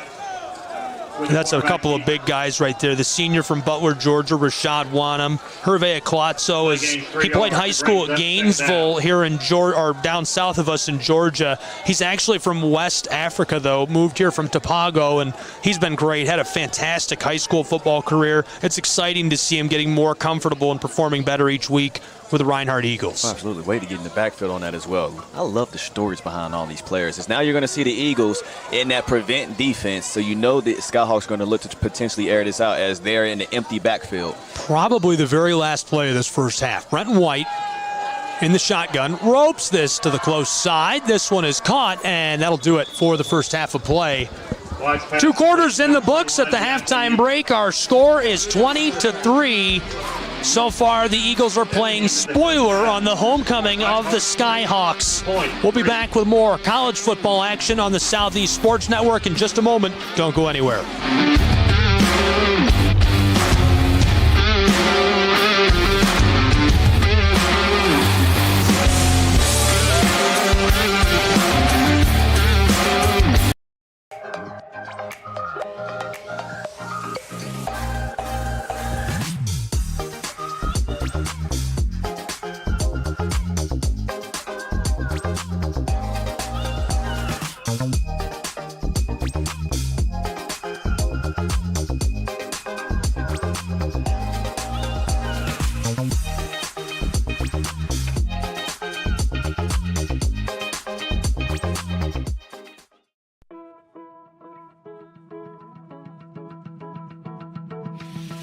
Joining the Point University Dual Enrollment Program is easy. We like to make it simple. So all we need you to do as a student is have a 3.0 GPA. We don't need SAT or ACT scores.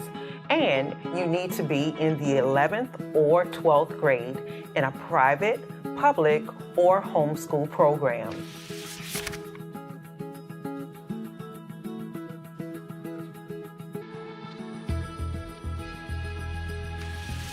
It's that easy, that's all. But if you still have questions, that's okay.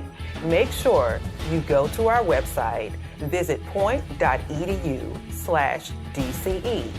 There, you'll find lots of information about our program and contact information on our team members. Remember, we are excited about your journey here at Point University.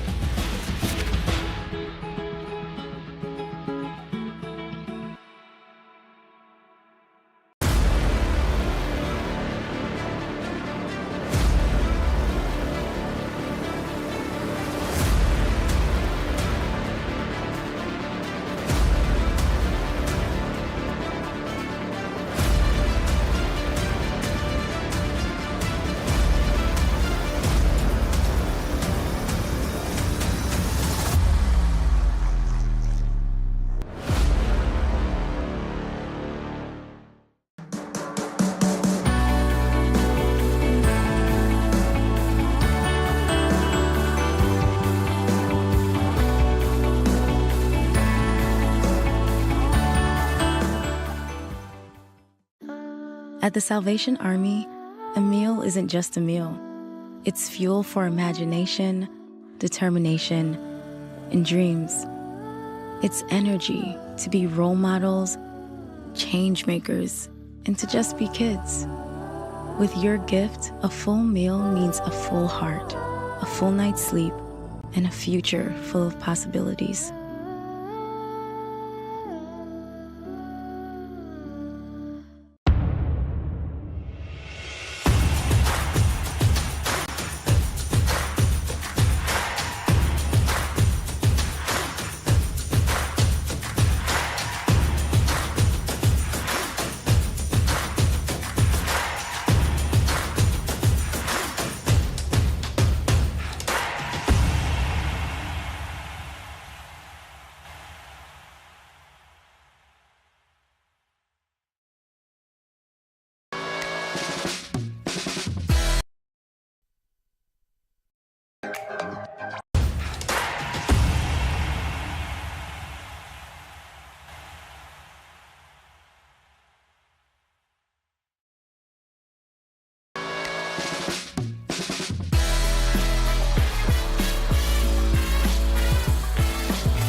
Kids across America are going to school hungry.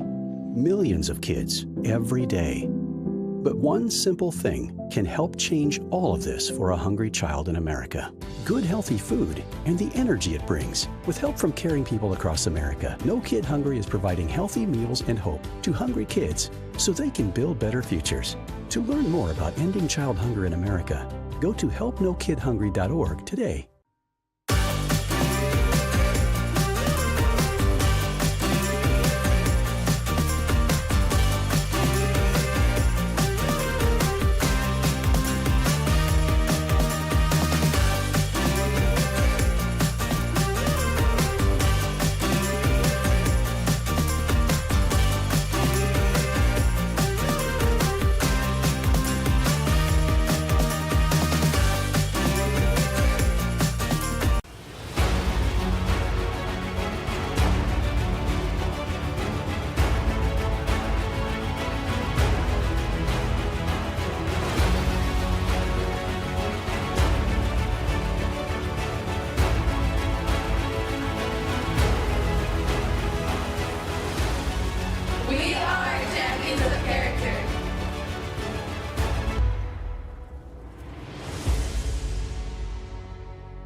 Welcome back to Valley, Alabama. We're here in Ram Stadium.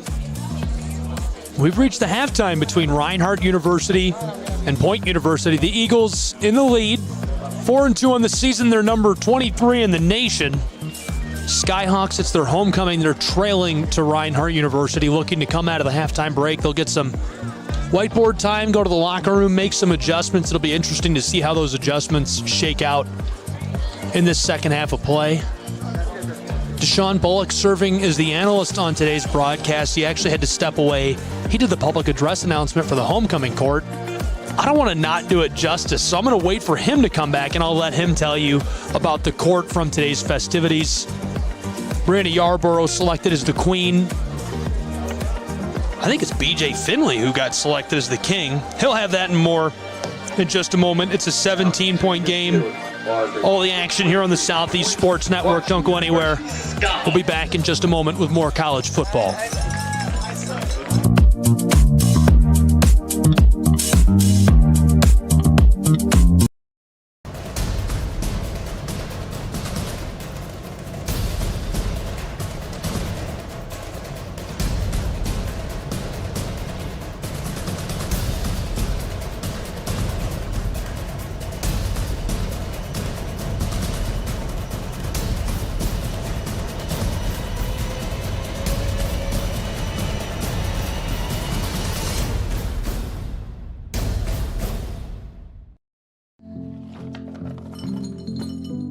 Kids across America are going to school hungry. Millions of kids every day. But one simple thing can help change all of this for a hungry child in America. Good, healthy food and the energy it brings. With help from caring people across America, No Kid Hungry is providing healthy meals and hope to hungry kids so they can build better futures. To learn more about ending child hunger in America, go to helpnokidhungry.org today.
Joining the Point University dual enrollment program is easy. We like to make it simple. So all we need you to do as a student is have a 3.0 GPA. We don't need SAT or ACT scores. And you need to be in the 11th or 12th grade in a private, public, or homeschool program.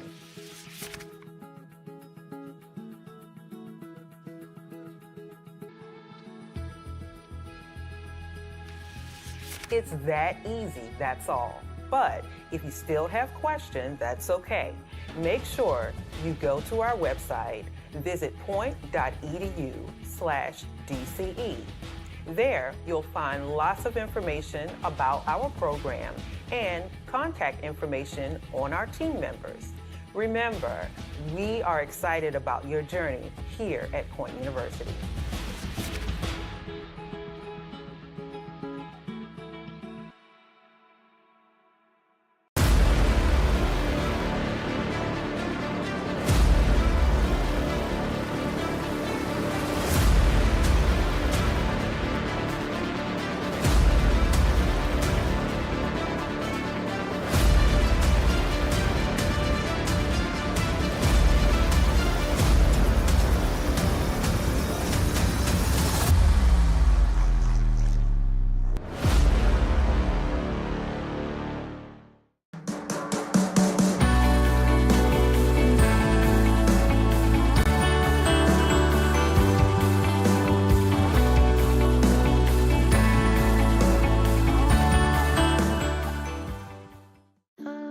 At the Salvation Army, a meal isn't just a meal. It's fuel for imagination, determination, and dreams. It's energy to be role models, change makers, and to just be kids. With your gift, a full meal means a full heart, a full night's sleep, and a future full of possibilities.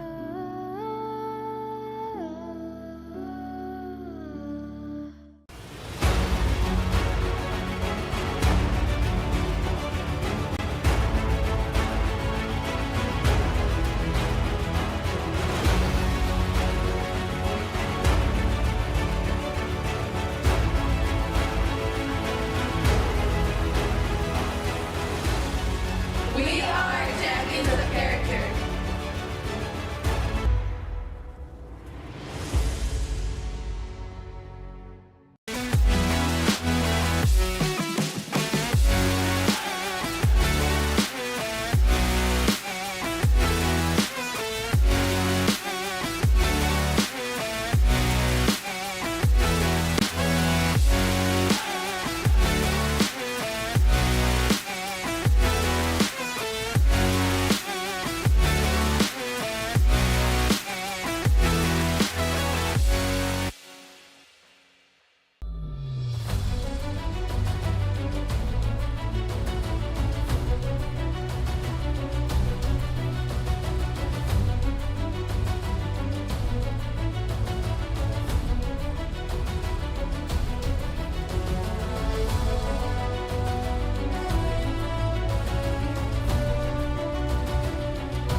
At the Salvation Army, a shelter isn't just a place to rest.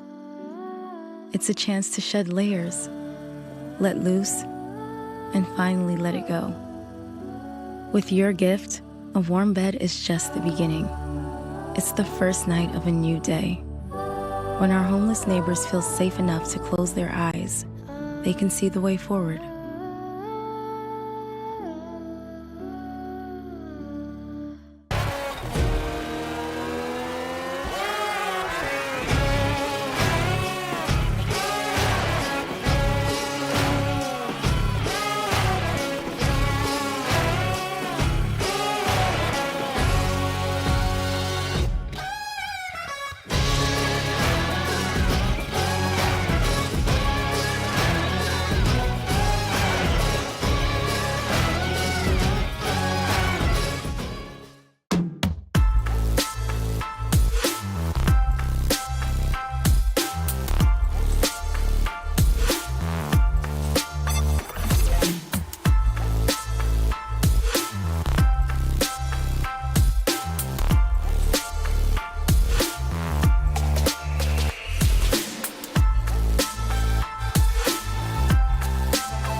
welcome back. We're still a couple of minutes away from our second half of play here in Valley, Alabama.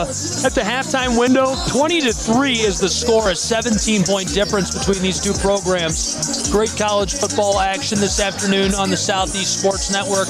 We appreciate you being here with us for it and excited to have all the action going down the stretch. Should be a great finish to this tilt. These two have been 110% all day. Reinhardt ranked number 23 in the country, 4-2 on the season. For Point University, it's homecoming. Lots of people here in the stands today. Great turnout. Folks from all around the nation have come to watch them play and return to their alma mater to celebrate and get pumped up about it. They have a lot to show off for and big motivation because of that. They're 3-4 on the season. Really some great bright spots in that first half, but just not quite able to punch it in. Had a few chances that they couldn't capitalize on. Got the ball back with about 2 minutes left and couldn't really move it.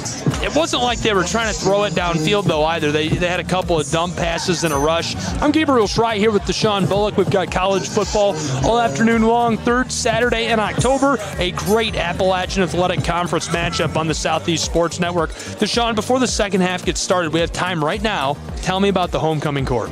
Homecoming court, first of all, big shout out to everybody that was on the homecoming court.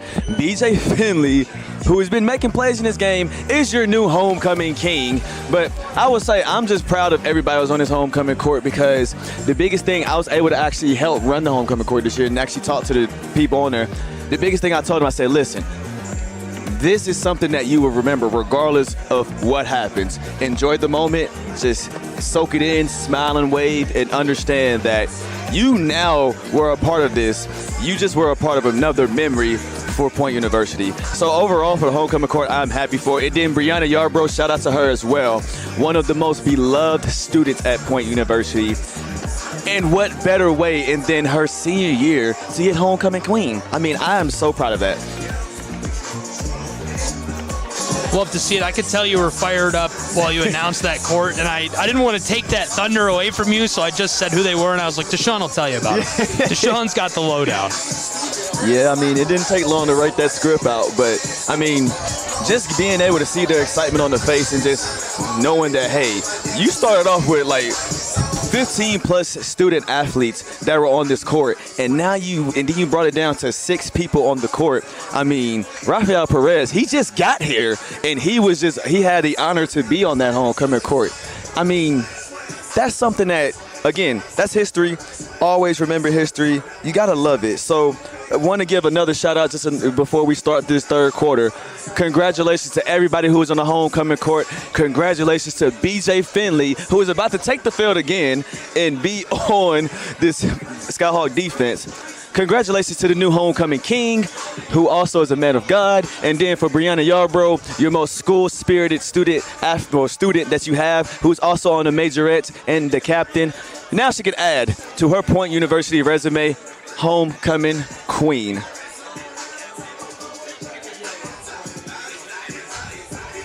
If I'm not mistaken, this half is also going to see the Skyhawks who get to get the ball first as, I mean, I know it's a quick drive for Reinhardt, but Reinhardt did start the game off with the ball. So now you get to see if the Skyhawks can be that second half team that they are destined to be, now being down 20-3. You have to wipe away whatever happened in the first half and just clean up those mistakes. That's the best thing that's going to help you out.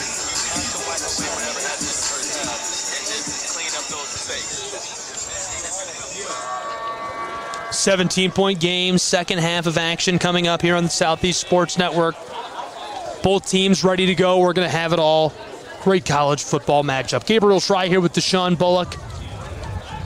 Reinhardt University's Eagles will boot this back to the Skyhawks to start this second half of play.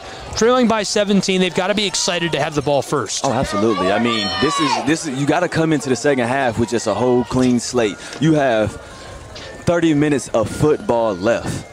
And there's a lot of things that can happen with 30 minutes of football left. But now we're going to see the Eagles who are going to get ready to kick this ball off starting the third quarter. AAC action, you never know what can happen in the second half.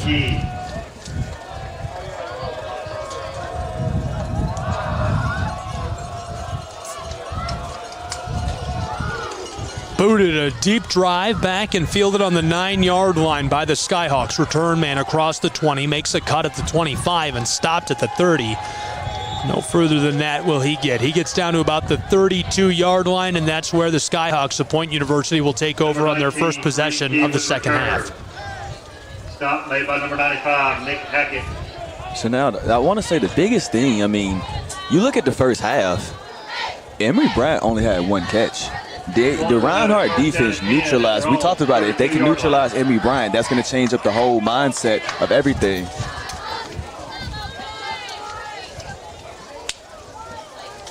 What's going on, man? Brenton White in the shotgun.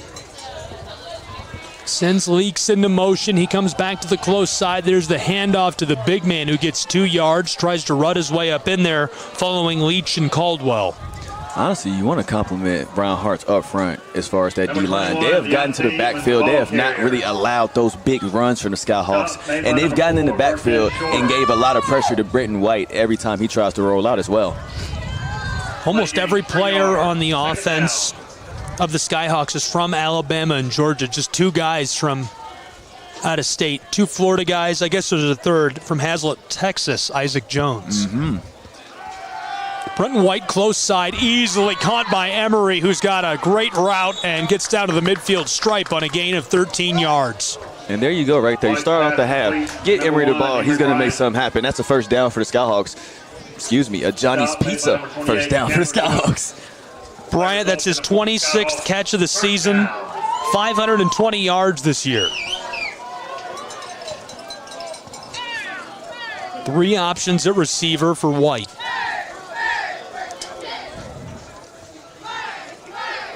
White's completing about 57% of his passes this season. He's in trouble. Aclazzo hits him as he delivers a deep strike, and this falls incomplete. Oh, my. Fans want a flag. That's, that can go one way or the other. That's one of those situations. That is a 50-50 call. Hand on the hip, but the head was not turned around. In certain situations, you can call that, but also in certain situations, what we just saw, you're going to have to let him play. I mentioned Braylon Jones in the first half. He set the record for the longest fumble return for a touchdown in an AAC contest, 80 yards earlier this season. Yep. Right there, that's who makes that hit. And I think for me, the question is, did he look back for the ball? He really didn't turn his head fast enough. That's why I was saying he more dived into the receiver. Far side, White. Wow, nice little rope there. Big heads-up play by the receiver who returns and dives for the ball. That's Wesley Jones from Live Oak, Florida. Another guy who is a dual-sport athlete for the Skyhawks. He is a football player, obviously, who is a receiver. And you can catch him in the spring in lacrosse. He's a freshman transfer from Sewanee. And he actually broke records last year. He set score records as far as calls turnovers in lacrosse. So, I mean, he's a guy that just has a lot of potential and has a very big upside. He's a guy that Coach Zouder sees a lot in as he wants to keep building. Close side. This one is caught as well by Bryant. Unbelievable. Cameron Brooks is all over him. He gets a hold of it, cradles it, and goes to the turf. 1st and 10, Point University. I mean, Emory Bryant is strong. I mean, the DB is all on him. But Emory Bryant's going to come down with that ball regardless. You give it to him in the right, like you talked about, give it to him in that breadbasket, it's his. Well, I'm sure you and David Finney will know this because you hear my broadcast every week. But when they come out of the half, I like to say whiteboard time is very important, and adjustments win football games. Oh, 100%. I always like to watch these first drive or two offensively for each team to see what they script. And right here, the script is a deep pass to Bryant over the middle, caught to move the chains into the red zone. I mean, what a hit by Kellen Neal. That's a great hit. Way to come down. That's a football hit, not targeting. Emory Bryant, again, he is very strong. He keeps that ball. That's what people forget about Emory Bryant. You were at the Bethel game where it seemed like it was an overthrow. He jumps up with the amazing catch. Shout out to Trinity Howell and Matt Austin for capturing those pictures. 2 people that really come in and get that photography. But yeah, I mean, you just talked about it. Point's moving the ball, but can they finish the drive? Inside the 15 now. Here's the give right up the gut. Big man is toppled over. Furtez Shorter, the defensive lineman, gets a hold of his ankles. Furtez, a junior from Vicksburg, Mississippi. And Eatman is a junior from Cedar Point High School in Alabama. No gain on the play. It brings up second down. He's another guy I would describe as a big guy. Not quite the bowling ball some of his teammates are, but 5'10", 220-pounder.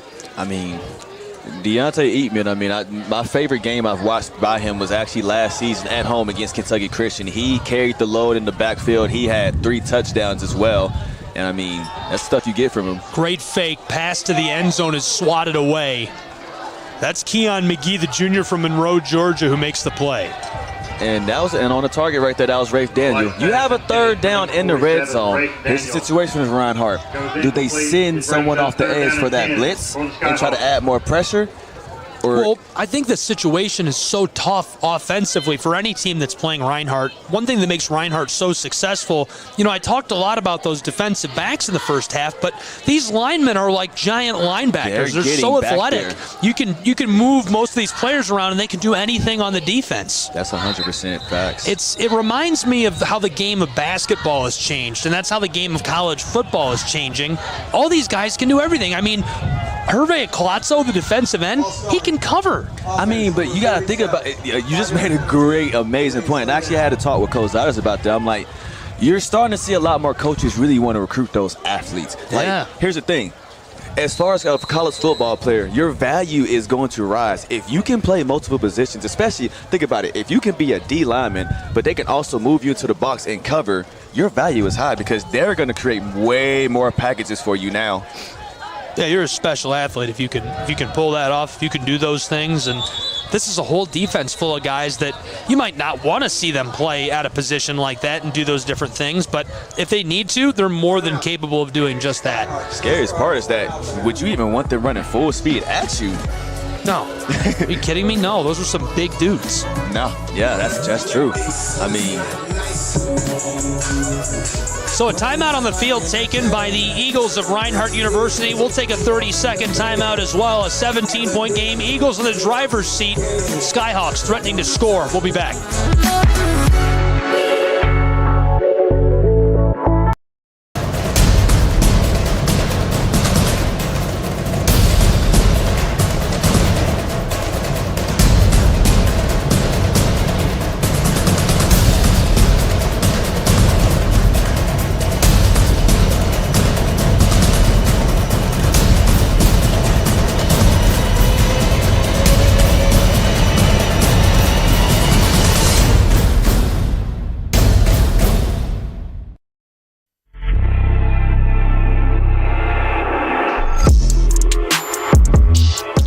Welcome back to Valley, Alabama. The Point Skyhawks threatening to score, trailing by 17 here on the Southeast Sports Network. 20-3. We're just a minute into this second half of play.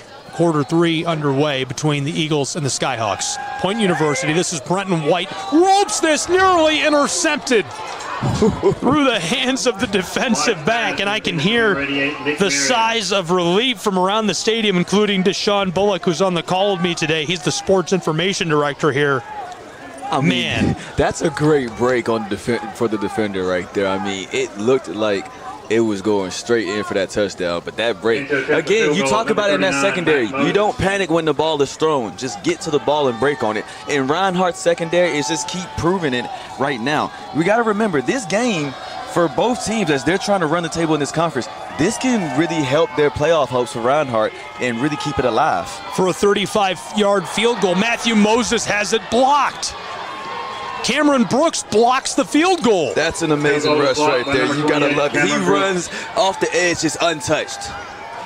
Cameron Brooks, he's got a bag of stats as well. He shared a sack. He's got 30 tackles this year, a tackle for loss, an interception, about 25 pass breakups. He has 10, to be realistic. He's been credited with 10, which I always think is a weak stat. Now he's got a blocked field goal. I mean, I don't like pass breakups as a stat because I feel like guys are in on passes all the time and they don't get credited with it. And sometimes the worst part about a pass breakup is even if you drop the pick, like on great plays, you want a PBU to be that. But if you don't catch that pick, now it's still going to count as a PBU. And then the worst part is for a DB is if you cannot catch, they're going to literally give you the name as PBU King because you can deflect, but you can't catch it.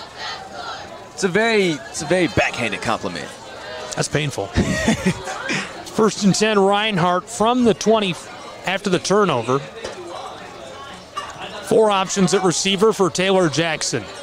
He's going to hand it off. No, it's a fake. He keeps it far side across the 25 to 30. Lots of room across the 35 as he's tackled down from behind by a trio of defenders and forced into his own bench. And the guy who really made that tackle and spearheaded the effort is one of our players to watch today, Kamorian Larkin. Larkin from Rochelle, Georgia, played for Wilcox County High School, the junior. Right before the first half ended, we talked about how full his stat sheet is. 6 sacks, 10 tackles for loss, a forced fumble, a couple of pass breakups, some quarterback hits. He's had a tremendous year. Oh, absolutely. I mean, Key Larkin, he came into the year. He's one of those guys, I mean, you look at it, he was coming off a second-team all-conference honor last year. He's already surpassed his stats from last year. Larkin, honestly, he wants more than second team. He feels like he is worth more than a second-team player. He's even shooting faster to even be a first-team all-conference guy, and honestly, he's shooting to be an all-American guy. Definitely well within his reach. So that'll make it 1st and 4. A holding wipes away the big gain by Taylor Jackson. Flag thrown by the umpire. The funniest part. False start. Offense number 51. The funniest part about the umpire is that the way the umpire ran into it to throw that flag, you'd have thought he was coming in to blitz. He was ready. Oh, yeah. He was waiting for that. He was coming right through the A-gap.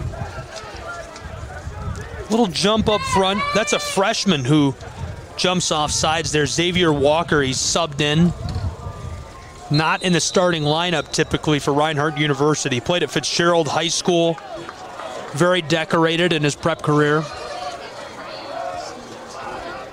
It's still not 1st and 10, though. There's still a yard beyond the original line of scrimmage after back-to-back penalties. It's 1st and 9. And now you give it to Mr. Playmaker, who's going to give it back. Who's going to give the yardage back. Big carry there by Lewis Morris. And, you know, he's a guy that just does it all. And he's somebody that Reinhardt likes to look to in all kinds of situations. You never know when they're going to give the football to him, but every time they do, he seems to come up in the clutch. Absolutely. I mean, as soon as he got the ball, he saw the vision. Okay, I have some opening. He just took off. And it was right as we said, okay, it's not 1st and 10, and then boom. That just shows you how fast Reinhardt can get it back.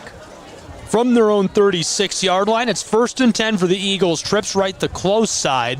Lewis Morris is the tailback. Jackson wants to pass right over the middle. This is dropped in the bucket. Tyson Jordan all alone. 30, 20, 10. House call. Touchdown, Reinhardt Eagles. The house. You gotta love it for Reinhardt. Tyson Jordan, that is his first touchdown of the season. And so, Gabriel, on that situation, you talked about it for the locker room talk. What do you think the adjustments for Reinhardt was? Obviously, we knew the passing game was really working for them in the first half. What do you think the adjustments were? I'm not sure what exactly the call would have been there that led to that. You know, a couple of those plays weren't really much of a gain or anything significant. They did get that great scramble, but it didn't look like the script was working. Then all of a sudden they go to that. So I think they tried 3 or 4 plays they were planning on going to, and they knew that was going to look. They were just saving that up in the bag, and they go to that play, and it works exactly as they drew it up in the locker room. 100%. There we go. It's 27-3. PAT is booted up, away, and through. 9:22 left in this third quarter. We'll be back with more college football in just a moment on the Southeast Sports Network.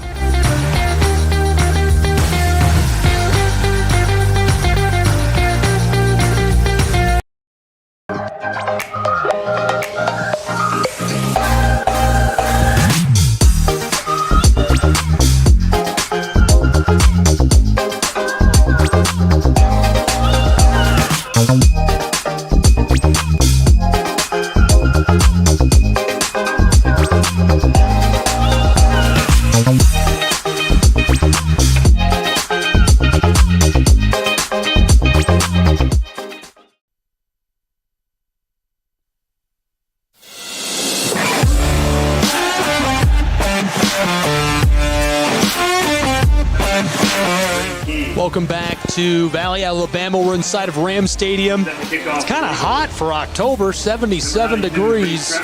Down here in the Valley, Gabriel Schrei here with Deshaun Bullock on the Southeast Sports Network. Our simulcast coming to you in multiple places today.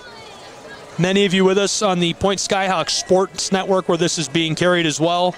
We appreciate you joining us, being along for the ride. You can follow me at Schrei Guy, SCHRAY. PointGUY. What's your handle? Well, you'd probably prefer Instagram, wouldn't you? Instagram-wise, we are at Point Skyhawks. And then if you are not subscribed to our YouTube, subscribe. Skyhawk Sports Network is the YouTube. Remember, I told you at that first home game, we came in with 927 subscribers. In the middle of the game, we surpassed 1K. Skyhawk Sports Network has really just been elevating now, as this is the first year in the rebrand of it. We got new T-shirts. Last year we were not called that, but this year we decided to move into a new direction. And really big shout out to everybody on this staff as far as Skyhawk Sports Network. They have bought in and they've done some amazing work. And now we just got to keep putting their work out there and make sure they get their credit. But shout out to them. They've been amazing. Two of my very favorite programs in the country here today, and I want to thank you for having me along for the ride this afternoon, and obviously thanks to Reinhardt as well for all the work I've done for them this year. Absolutely. Two great football teams. I'm excited to see this rivalry growing over time, and I hope it gets bigger and bigger, and we just get to do this every year, and it's a bigger deal every time. Oh yeah, you gotta love it between these two teams. It's always been that storied thing where Reinhardt comes out on top. Point is trying to figure out, can they finally get that win over Reinhardt? That was a big run also by Trey Turner. Point is trailing by 24 here in Valley, Alabama, in their home Ram Stadium. There's the give, and in trouble in the backfield. He's dropped maybe a loss of a yard. Guys crashing in from all over on the tailback, nowhere to go. I think Orlando Gandy Jr. got him. Gandy Jr.'s had such a good season at linebacker. 30 tackles, 4 sacks, 5 tackles for loss. He's forced a fumble and more. Last week was a big one for him. He had 2 of his sacks, 2 of his tackles for loss, and the forced fumble all last week. 5'9", 210-pound junior from Castleberry, Alabama. White throws this far side, wide open, nice check down. That gets 6 yards back. 3rd and about 4 for the Skyhawks. Skyhawks offense averaging 271 yards per game. Reinhardt University's defense has allowed about 268 yards per game. And that's been an interesting matchup today. So far, Reinhardt's defense has been very, very solid, even though they've bent but not broken twice. It's a great way to put it that way as well. I mean, it's very much paid dividends for them. Skyhawks really need a touchdown on this drive if they want to stay in the game. This is White getting it with his legs and doing some work. He gets it down to the 46 of the Eagles. That moves the chains on an 8-yard gain as he crosses over the midfield stripe. It's another first down on this drive. You got to like the Skyhawks. They're trying to really just, they got to move. They got to, I mean, I think it's repetitive as I'm saying it. You got to move the ball. And just like you said, they got to score. Again, they have to finish the drive. We've talked about it already. These drives are going to take you everywhere you need to go. And it looks like we're about to see a different package. We were seeing Brent White go into a receiver for a second. Think they're digging in the bag of tricks now? Well, like I said, 7 minutes left in the third quarter. You're down by 24. It's homecoming. You've got nothing to lose. You're kind of in the mid stages of the season, so you don't really have to keep much of your playbook secret anymore, No. This is such an important game to win. I think you can kind of show off in this second half some of the things you've been saving and hiding throughout the course of the season. Now is the time to go into that bag of tricks, dig out something deep, dig out something different, and let it fly. I mean, you kind of look at it right now for the Skyhawks. I mean, you got to keep pushing. You're at 3-4. I mean, you look at it's a better start on the season than they had last year, but they have really started to come together and figure it out. You look at some of the next few opponents in the next few weeks. Next week, they'll be on the road traveling to University of Pikeville. They'll play them at 1:30. The week after that, you will see them playing against another rival, which that is going to be the Battle of 85 against Faulkner University, November 4th. That will also be Faulkner's senior night. Then November 11th, speaking of senior night and senior day, you have Point University, who will be facing off against St. Andrews. So the next few games in AAC play, it's going to be fun. There's only one non-conference game for these next few games coming up, which would be against Faulkner. Different look, shovel pass right up the gut. That's a gain of 2 yards. There's your bag of tricks right there, Deshaun. Absolutely. Because I had to look again. And also, the fun fact about it, I don't know if we talked about this already. I mean, you had Kareem Key back there at quarterback doing it. Kareem Key was a quarterback in high school. Kareem Key, very successful in high school, played at Minor and Birmingham. 5'9", he's a freshman. Faking the give, White's in trouble. Wow, good escape of the defender and a lot of green. That means go. He moves the chains on a 10-yard gain and a flag right near where he was tackled. That could potentially be coming back as Javian leaks. That looked like a great block on Markel Sutton. But if the referees are going to call what I think they're going to call, then that's going to be a loss right there.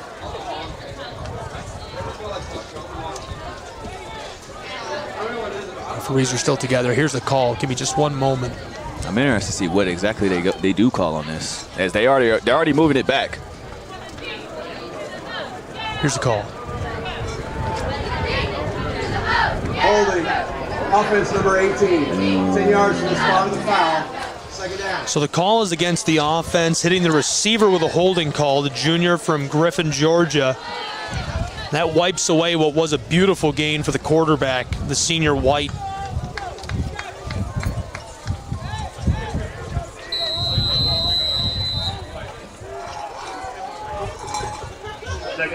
Point back to the drawing board on 2nd and 13. The football at the 49-yard line of the Eagles. 6 minutes left in this third quarter.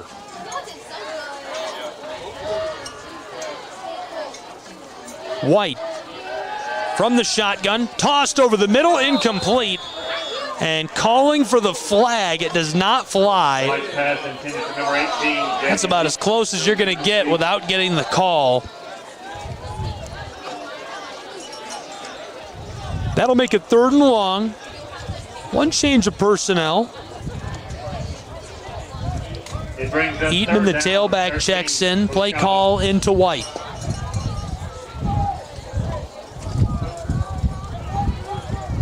In just a moment, I'll see if we can peek around the conference and see some other scores. In our game here, a 24-point differential, 6 minutes left to play in this third quarter.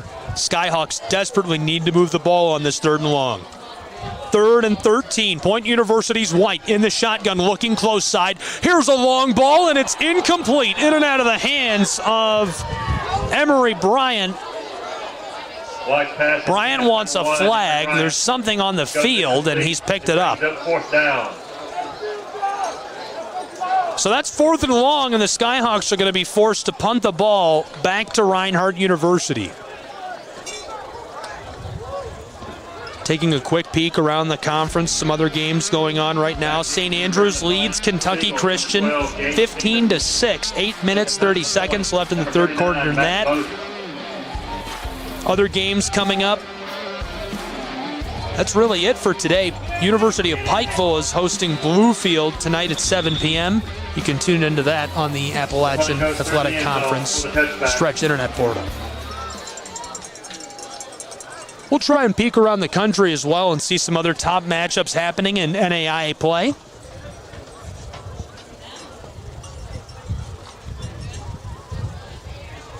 The Eagles will take over 1st down and 10. Referees doing some sorting out following the punt. Reinhardt University from their own 20-yard line. Their offense will go back to work. They've had a ton of success this afternoon. Seems as though they can do no wrong. 1st and 10. Taylor Jackson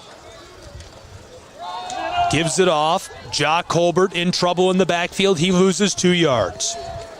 And that's what I mentioned during the pregame show. I've brought it up a few times today. This defense has had a lot of success against the run. Reinhardt really has not tried to run the ball at all against the Eagles, or rather against the Skyhawks. And number 13, Barry Finley. Ja Colbert was so good in high school, nearly 3,000 yards rushing the football. A sophomore from Athens, Georgia, played at Cedar Shoals. This season, he's over 650 yards rushing, 3 touchdowns. He's been a workhorse for the Eagles, but today it's really been a low-key day. Nearly intercepted as T-Jax throws this over the middle. Jackson's pass intended for number 87, Jake Wallace. B.J. Finley, the senior from Glendale High School, nearly grabbed that up. Would have been his first interception of the season. A flag back behind the line of scrimmage. Here's the call.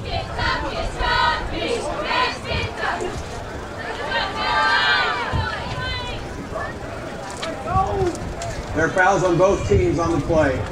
Illegal formation. Offense, 5 players in the backfield. Personal foul. Defense number 44. Hit to the head of the quarterback. Penalties offset. Repeat second down. So they'll repeat second down following the offsetting penalties. 27-3, a 24-point game on the Southeast Sports Network. Reinhardt University looking to extend their lead. Already seemingly insurmountable for the Skyhawks with point. Second and long, big personnel change. 3 new fresh sets of legs for the Eagles.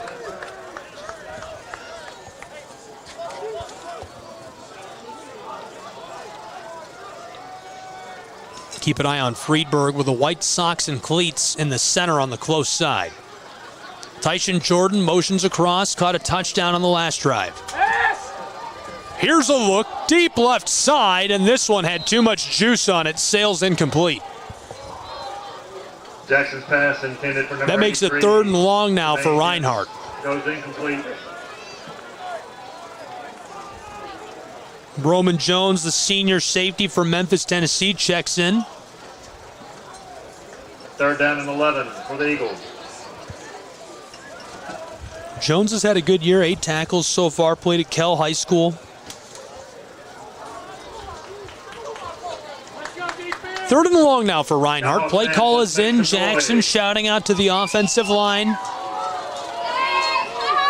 Skyhawk crowd getting loud on 3rd and long. Eagles offense. Same formation on this 3rd down look. No motion this time. Pass far side is nearly intercepted. Defensive back grabbed up the football as he went out of play. Now on 4th and long, Reinhardt will be forced to punt the football. It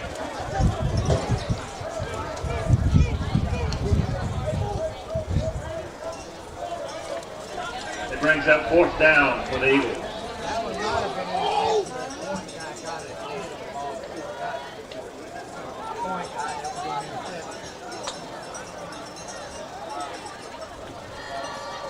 Back deep for point number 80, Brandon Washington.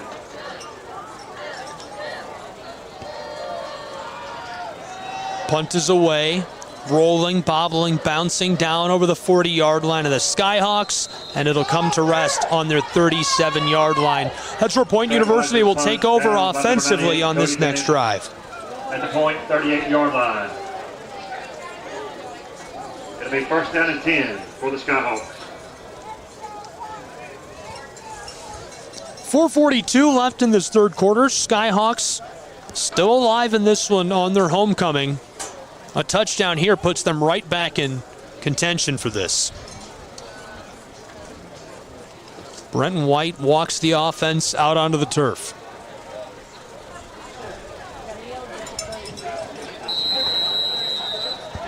Just a moment, we'll take a look around the nation. Some other games going on this afternoon. 1st and 10, White bringing a man into motion. Teasley blocking. Here's the pass, tipped and nearly intercepted. Looking for the tight end. It went through the hands of Daniel. And diving for the ball was Cam Brooks. He just couldn't grab it. Daniel goes incomplete. Taking a look around the country right now, Georgetown of Kentucky leading Faulkner 27-3. That's the final, actually. They've just reached the final. Warner in Florida is at Thomas. There's 20 seconds left. Thomas up 38-26. Siena Heights and Concordia. It's the homecoming game of the Cardinals in Concordia of Ann Arbor. 21-14. The Saints lead them on the road. In our game, it's 27-3, a 24-point lead for the Eagles as the Skyhawks have the ball. St. Andrews still leads Kentucky Christian 15-12. 7 minutes left in the 3rd. Not much here. A gain of 2 yards, maybe a little more. It makes 3rd down a bit more manageable for the Skyhawks. Absolutely. You got to look at the Skyhawks. One that could continue moving the ball, but for Reinhardt's defense, they're not giving an inch right now. They're not giving up those big plays, and they're just neutralizing points offense. It's getting to the point where they're going to have to try to find what is the best adjustment that they can give.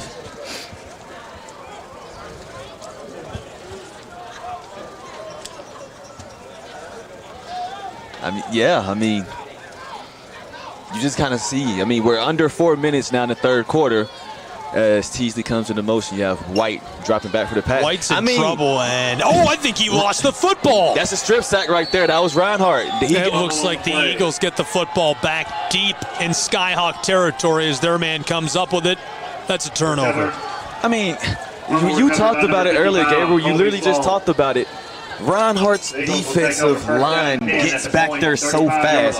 That strip sack happened so fast, I almost didn't see the ball drop on the ground. I was like, wow, okay. I didn't believe it at first. Yeah, I mean. I wasn't buying it. I mean, Reinhardt's D-line is just the quickest D-line I've seen from Reinhardt in a long time, and this is going to take them far, especially going into the season. So now, funny, you get to see Lewis Morris actually lining up at receiver now instead of in the backfield. So again, you talked about how he could be moved around in the offense, and he's now that single receiver on the right as they're going to bring in more of a bigger package as you now have an H-back in for Reinhardt.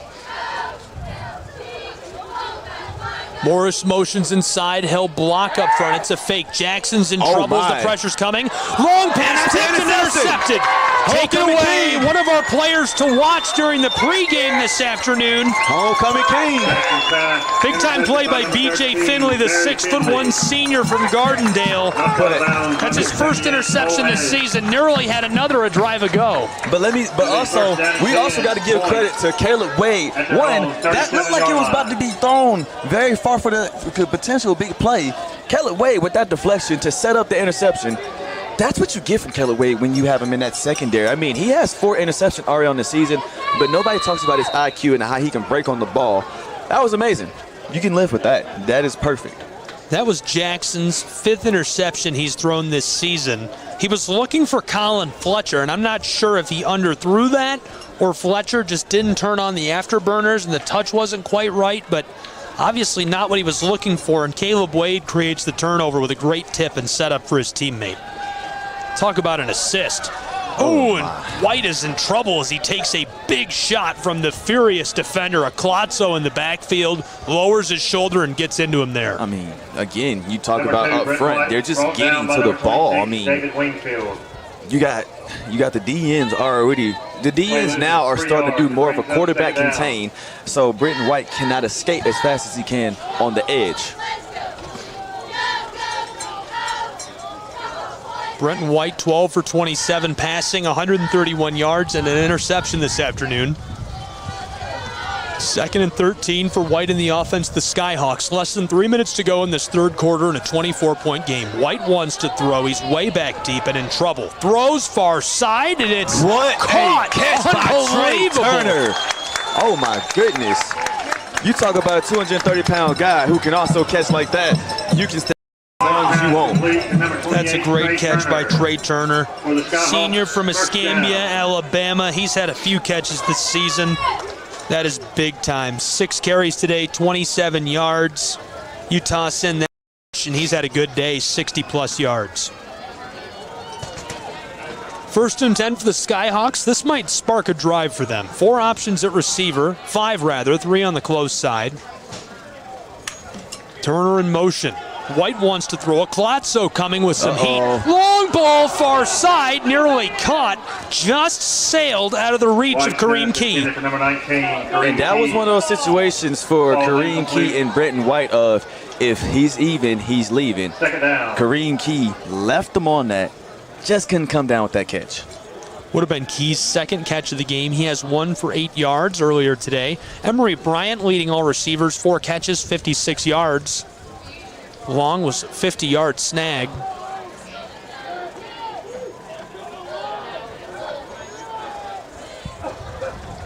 So now you have receiver Green Key, Wes Jones, Javian Leaks, and then you have Nick Marion at tight end along with Deontay Eatman at the slot as they go on the empty package. Is he going to air it out again to Kareem Key? Lay there and he can't quite catch the football. Fading away. Tried to drag the toe and he was just off of the field. It's incomplete. 3rd down and 10. 3rd and long. This defense for Reinhardt has just been so efficient today. Keon McGee leading all players in tackles. He's got 5 total tackles, a tackle for loss. Aclazzo has been fantastic. He's wearing number 5, playing at defensive end. Got to be a dog if you're going to wear a single-digit number at the end. There's a couple of those guys on the field today. And they've been some dogs getting in that backfield. 3rd and long, Brenton White. Long ball close side, sails on him over the shoulder of Nick Marion. Would have been his second catch of the day, and it would have been a big movement of the chains. 4th down, it looks like the Skyhawks will send on their punt unit with just under 2 minutes to go in this 3rd quarter.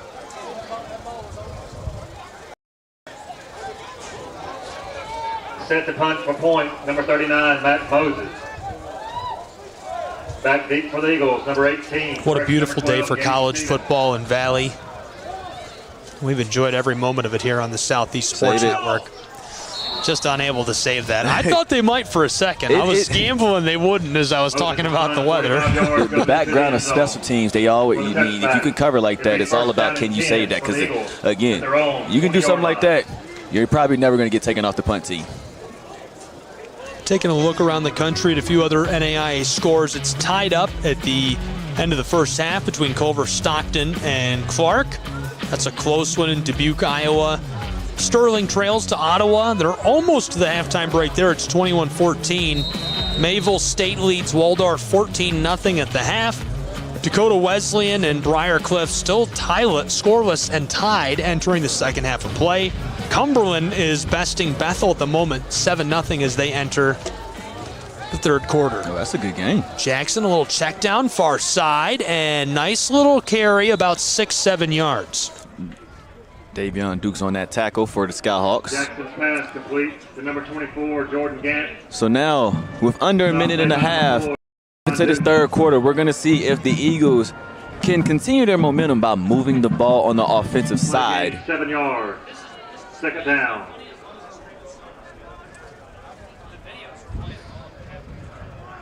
So now you have Taylor Jackson, who is in the shotgun formation. You have H-back, and then now you have the handoff as he's going to go for the RPO. And check down pass close side to Tyson Jordan, who's in trouble, nearly slammed down.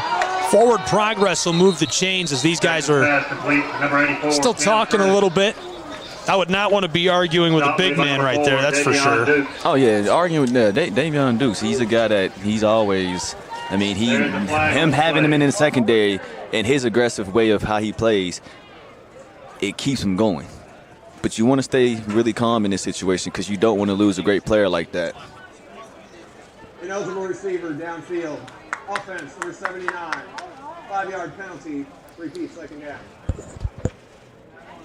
So that's going to be a penalty on the Eagles, ineligible player down the field. So now you'll have another chance at 2nd down for the Eagles, as now we're under a minute. 7 for the Eagles.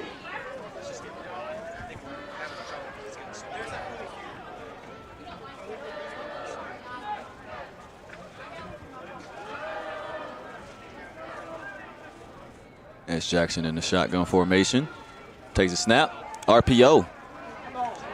That one, for a second, it seemed like the whistle was not going to be blown, but that is going to be an incomplete pass. So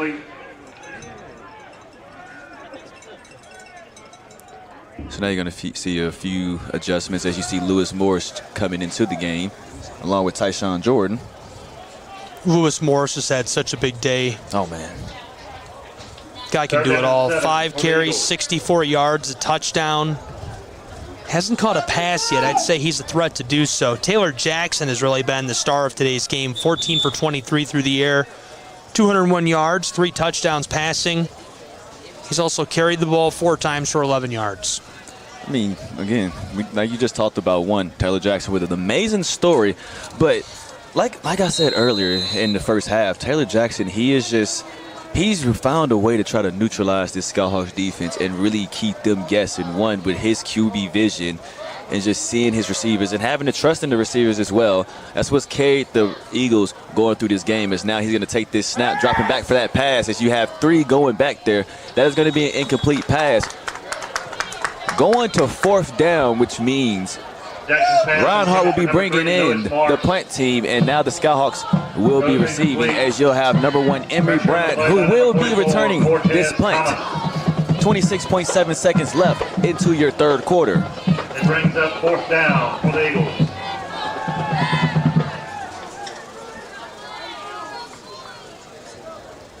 Time winding quickly on this game. Point University, as far as I'm concerned, This is kind of it. You gotta score to keep yourself in the game right here on this next drive. Yeah, I mean, it's really now or never for them. You got to create that momentum. That's going to be a low punt. You're going to give Avery Bryant Lots of room for Bryant across the midfield stripe. Makes a little cut and a move at the 45 and takes a big shot as he's driven down into the turf grass. So that's where the Skyhawks of Point will take over on this drive. Stop made by number 44, Sir Marcus Burney. Davey and Duke's all fired up after that. 15 seconds left in this third quarter. It's a 24-point game. Here comes the offense of Point University. Brenton White will get to work.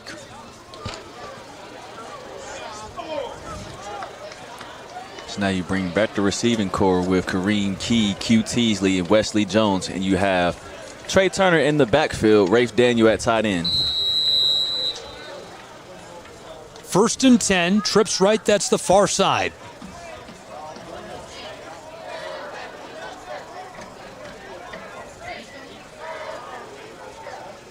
Teasley in motion.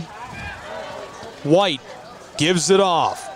Great blocking on the right side of the line, but able to slip through somehow. Rashad Wanham lines him up and drops him. And Trey Turner, I think he made the right read. He was patient, followed the right tackle, the tight end, the right guard. They did create some time and space for him, but Wanham somehow just slips through that mass of bodies and makes the tackle to end the third quarter of play in this 24-point game. We'll take a break with these two teams and be back with more college football in just a moment on the Southeast Sports Network.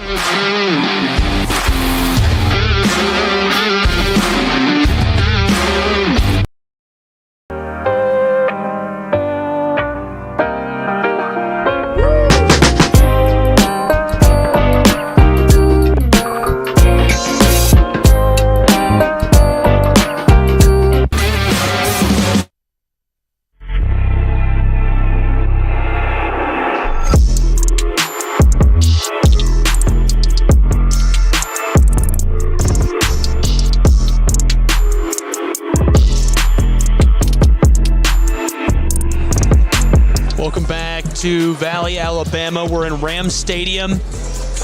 Closing stages, final quarter coming up in just a moment on the Southeast Sports Network.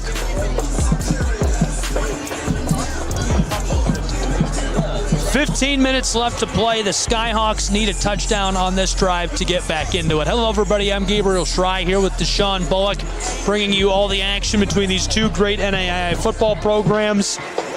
Reinhardt Eagles battling the homecoming hosting Skyhawks, number 23 in the nation, and Skyhawks would love to knock them off, but I think if they're going to do that, it has to start right here, right now. Oh, absolutely. I mean, you got to get going.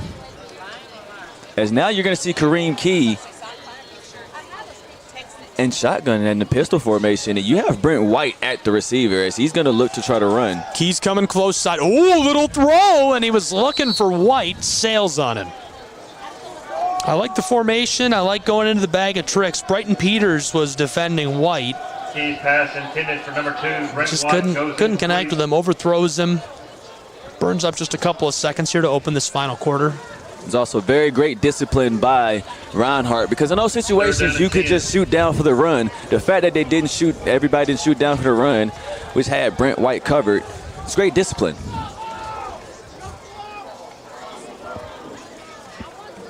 Third and 10.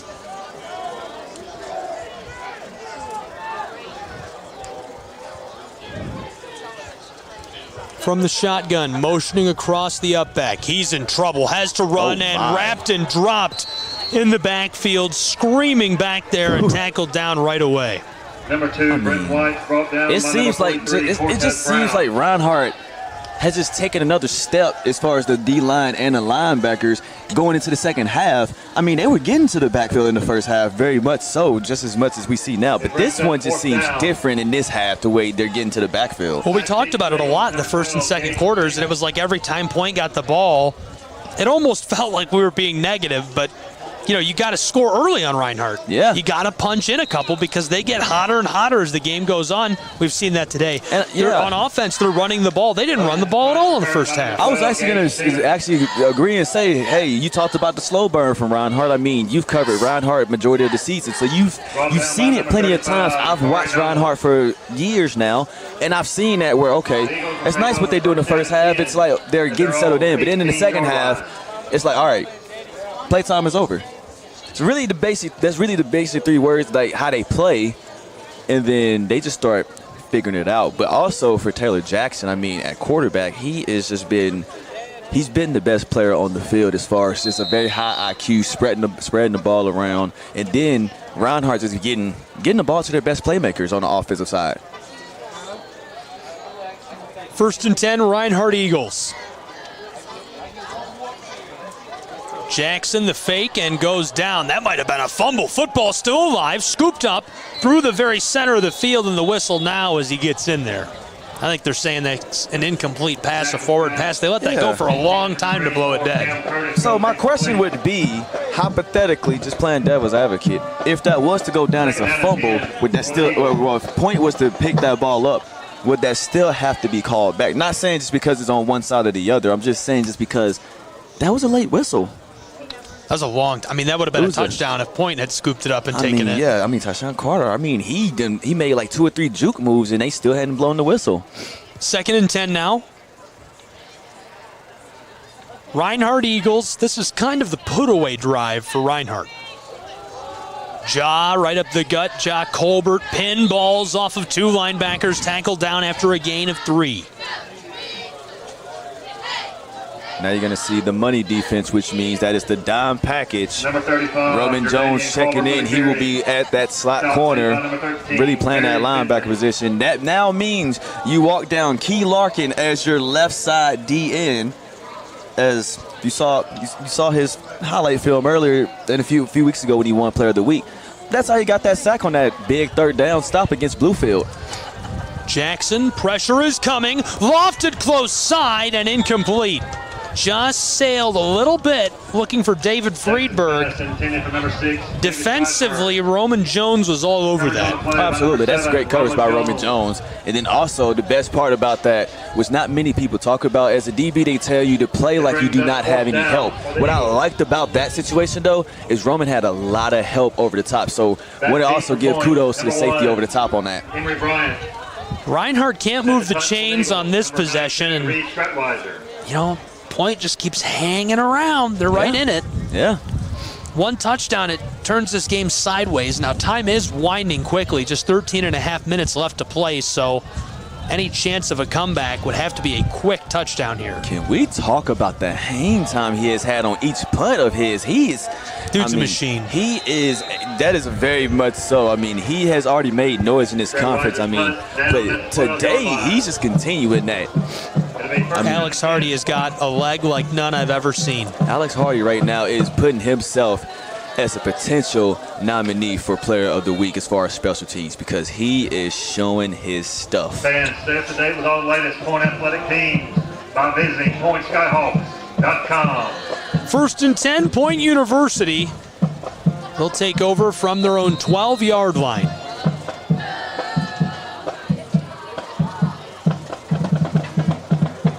88 yards from the end zone. 13 minutes, 14 seconds left in this game, trailing by 24. Brenton White running through his cadence.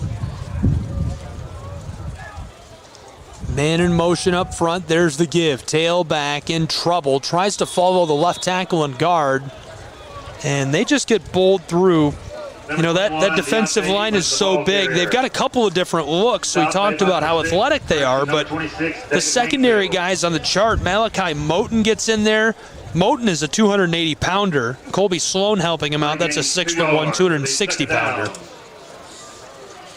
When you have those kind of options where you can bring in your supposedly second string on your depth chart, but they're the quality of starters like that, it's very hard to know how to play against a team. That's the beauty of the two deeps. You never know. I mean, it's like how I've always said when I've watched Alabama football, is that just because you have that starter that goes out, you still have a number 2 that can come in. What a great Leaks throw with and that catch. great catch. First down for the Skyhawks. Leaks entering today, 3 catches, 35 yards, and a touchdown this season. The junior from Griffin, Georgia, played at Spalding High School. Hauls that in. It's a beautiful way to move the chains down to the 29-yard line on their own side of the field. Fun fact about Javian Leaks, he holds the school record because he's also a dual sport athlete for the fastest 400-meter dash time in track and field. He must be pretty fast. Oh, absolutely. I mean, he was... a pick by the big man, and he's all alone across the 10. House call! Touchdown, Reinhardt University, Riley McKee. The freshman, his first college touchdown. And what a way to get the first college touchdown. You cannot be mad at that. He is definitely... If I'm him... I'll put that on all my social medias. I will go. If I'm him, I go find that from the film. I think I'm going to put that on my Twitter. that's a big guy. He went to the house. And I mean, the way he was running, I said, "Oh yeah, he's hyped about this." I mean, he was already pointing. That's just a great break on the ball too. Sound the siren! Big man touchdown in Valley, Alabama. You love the big man touchdowns. Gotta love it. It's one of my favorites. Alex Hardy in to attempt the extra point. Hardy, the snap and hold are good. PAT, this one is up, away, and through. So that extends the lead to 31 for Reinhardt University. We'll take a break. 12 minutes left to play. Southeast Sports Network College Football.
Welcome back to Valley, Alabama. 31-point game between the Eagles and the Skyhawks. Moments ago, a pick 6 by the big man. Take another quick look at that. If you watch down on the bottom of your screen, number 50, McKee picked it off, took it to the house. This is a replay of his touchdown, a pick 6 by the defensive end, an impressive play. Always love to see the big man touchdowns. And all day, one thing that Deshaun Bullock and I have been talking about here on the Southeast Sports Network, we were talking about the success of guys up front, defensive ends, defensive tackles playing, and they could kind of play out of position because they're so athletic for Reinhardt University. But when we talked about that, I did not expect somebody who is 5'10 and 240 pounds to come up with a pick 6 from roving back and playing like a linebacker. That's a big-time play for the freshman. I mean, you talk about getting on the field and making a play. I mean, what coaches always say is that it doesn't matter about your classification. When you get on the field, if you want to continue having playing time, you got to make a play. That's the true definition of making a play. So that's his first college touchdown, but that's actually his second interception this season. That's lovely. And now you're going to have Mitchell Gossett, who's going to be the signal caller for the Skyhawks now. Junior from Pell City. Long ball right over the middle, airs it out, and it's picked off. Oh, my goodness. Return man, close side on the numbers, runs the spin move at the 40, and he's stopped. This secondary is just not to be played with right now. Intercepted by number 31. Big time play right there. Getting underneath of the football, bringing it back. Big time return, and so in the driver's seat, way out in front by 31 with 11:30 left to play. Reinhardt University's offense takes back to the turf grass. And for Reinhardt, 36-yard line. You got Taylor Jackson coming back in as a signal caller. You might start seeing them. They can still potentially spread the ball around, but you could potentially start seeing them to see if they can really roll with that run game as well. It seems like they've been trying to run it, and even though they're kind of in the late stages and have been for a minute, they can't really run the ball against the Skyhawks. They've been so good against the run this year. We expected that, but We'll try again right up the gut, and they're going to prove us wrong, Deshaun. Big carry down inside of the red zone. Tyrus McKee, the sophomore from Villa Rica. Number 10, Tyrus McKee with a carry. 11 minutes left to play. 31-point game, 34-3. First and 10 down into the red zone now for Reinhardt's Eagles. The third Saturday in October, college football action unfurling around the nation as the leaves change. I think we've got one of the only hot weather games in the fall here today. It's 77 degrees in Valley. This is Jackson, who hands it off again to McKee, and again he's got a lot of room. Bowls over the defender inside the 5. First and goal, Reinhardt to the 1-yard line. Number 10, Tyrus McKee at left end. Well, Tyrus McGee, I mentioned this earlier today, but if you weren't with us, he's really becoming a big part of the offense for Reinhardt University. 3 carries, 67 yards. Last time out, scored a touchdown. Today, he's carried the ball quite a few times. That's his 6th carry on the day. He's up over 40 yards rushing and nearly scored his 2nd career touchdown for the Eagles. It's first and goal now for Reinhardt. From the 1-yard line, Jackson hands it off right up the gut, trying to knife his way up in there, and McKee is wrapped and dropped. Kamorian Larkin, the linebacker, gets a hold of him, takes him down hard. Helps him up after the play. Love to see the good sportsmanship from these guys. Big-time play by Larkin out of Wilcox County High School. He's a native of Rochelle, Georgia. That's a player we could talk about all day long. Deshaun Bullock said it best, somebody who's really in contention for All-American honors this season. Jackson motions across the big man up front. Here's the handoff. He fakes the give, and a check down pass to the far side is incomplete. Big shot delivered to his intended receiver. Trying to get hooked up with the tight end, Jake Wallace. Wallace, 3 catches this season. Played at Farragut High School up in Knoxville, Tennessee. 6'1", 245-pound junior. One of his 3 catches was a touchdown. It was a clutch touchdown in the late stages to help them win a game. Nearly caught his 2nd touchdown of the season on that play, but a big shot delivered by a big man, Cortez Thomas, forces an incompletion. Third and goal. At the 3 for the Eagles. Inside of the 5 on 3rd and goal, and flags fly as players jump off sides. Flag on the play. This looks like it'll go against Reinhardt. Start. Offense, number 78. 5-yard penalty remains. 3rd down. So the center, a sophomore from Coffee County, jumps off sides. They'll march him back. It brings up 3rd down and 8. Correction, 3rd down and goal from the 8 for the Eagles. You heard the public address announcer. 3rd and goal from the 8-yard line now for Reinhardt University. They're leading by 31, 9 minutes, 20 seconds left to play.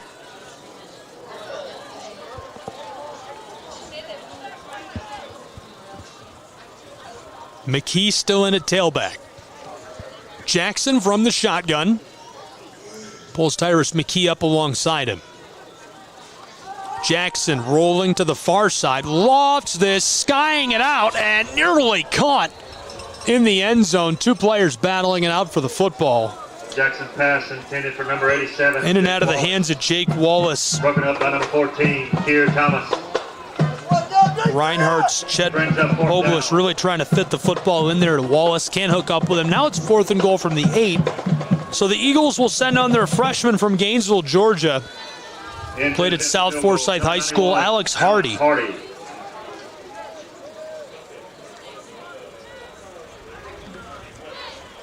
Hardy this season has hit 25% of his field goal attempts, 1 for 4. Snap and hold are good. This one is chipped up, away, and through. The field goal is good for Alex Hardy. That extends the lead of the Eagles. It's now 37-3 with 9 minutes left to play. We'll take a break and be back with the kickoff in just a moment on the Southeast Sports Network.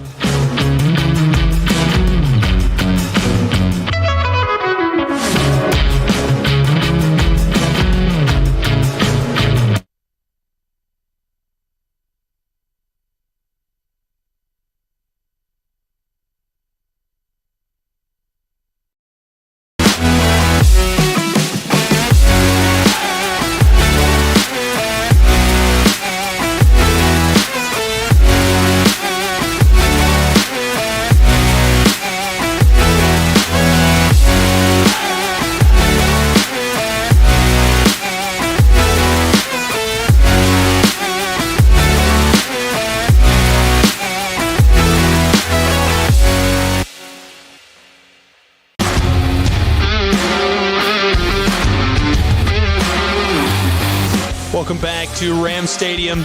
College football on the airwaves here on the Southeast Sports Network. Our simulcast today also on the Skyhawk Sports Network. Appreciate you being with us. Gabriel Schrei here with Deshaun Bullock. In the late stages of this one, Skyhawks homecoming game number 23, Reinhardt University relishing the role of spoiler. They've been so good this season and continuing their success in conference play against an Appalachian Athletic Conference opponent. Skyhawks just can't handle them to this point on the day.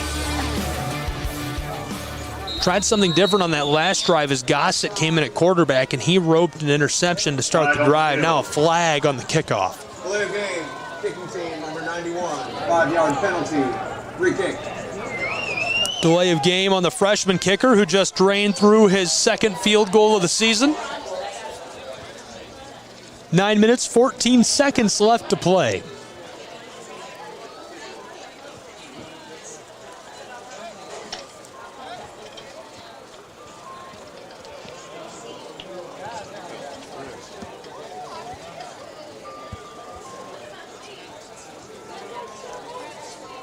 This is a fun rivalry. Love seeing these two come together. Love that it's on the third Saturday in October. I'd love to see this tradition continue as well if that's an option on the table for these two. This would be a great regular yearly matchup on this day and such a great rivalry. Return man gets a few yards there. A nice little pickup. Walks his way up near the midfield stripe and steps out. Number 87, Jared Posey with the return.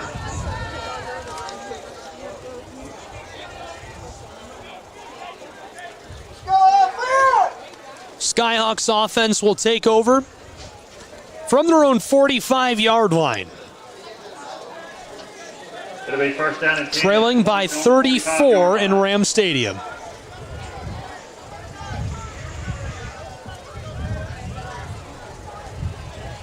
The junior Mitchell Gossett in the shotgun. Here's the snap, wants to throw close side. He's in danger, takes off with the football across the midfield stripe, the opposing 40, and slides at the 35-yard line after a big pickup of 25 yards. First and 10, Skyhawks. Stop made by number 31, Jeremy Williams. There's a flag back on the 40 where they took the snap. Flag on the play. Here's the call from the head referee. Personal foul, illegal hands to the face. Defense number 56, 15 yards, be added to the end of the run. Automatic first down. So great field position now for Point University following some free yardage off of the flag.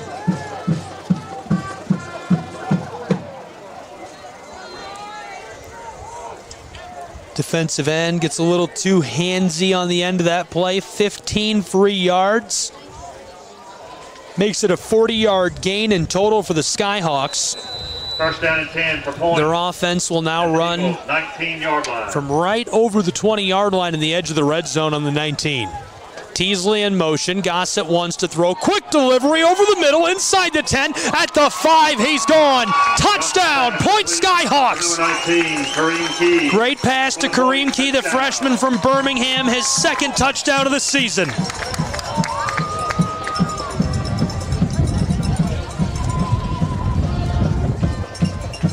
That cuts into the 34-point lead of the Eagles. For the moment, it's 37-9. Skyhawks now for the point after try.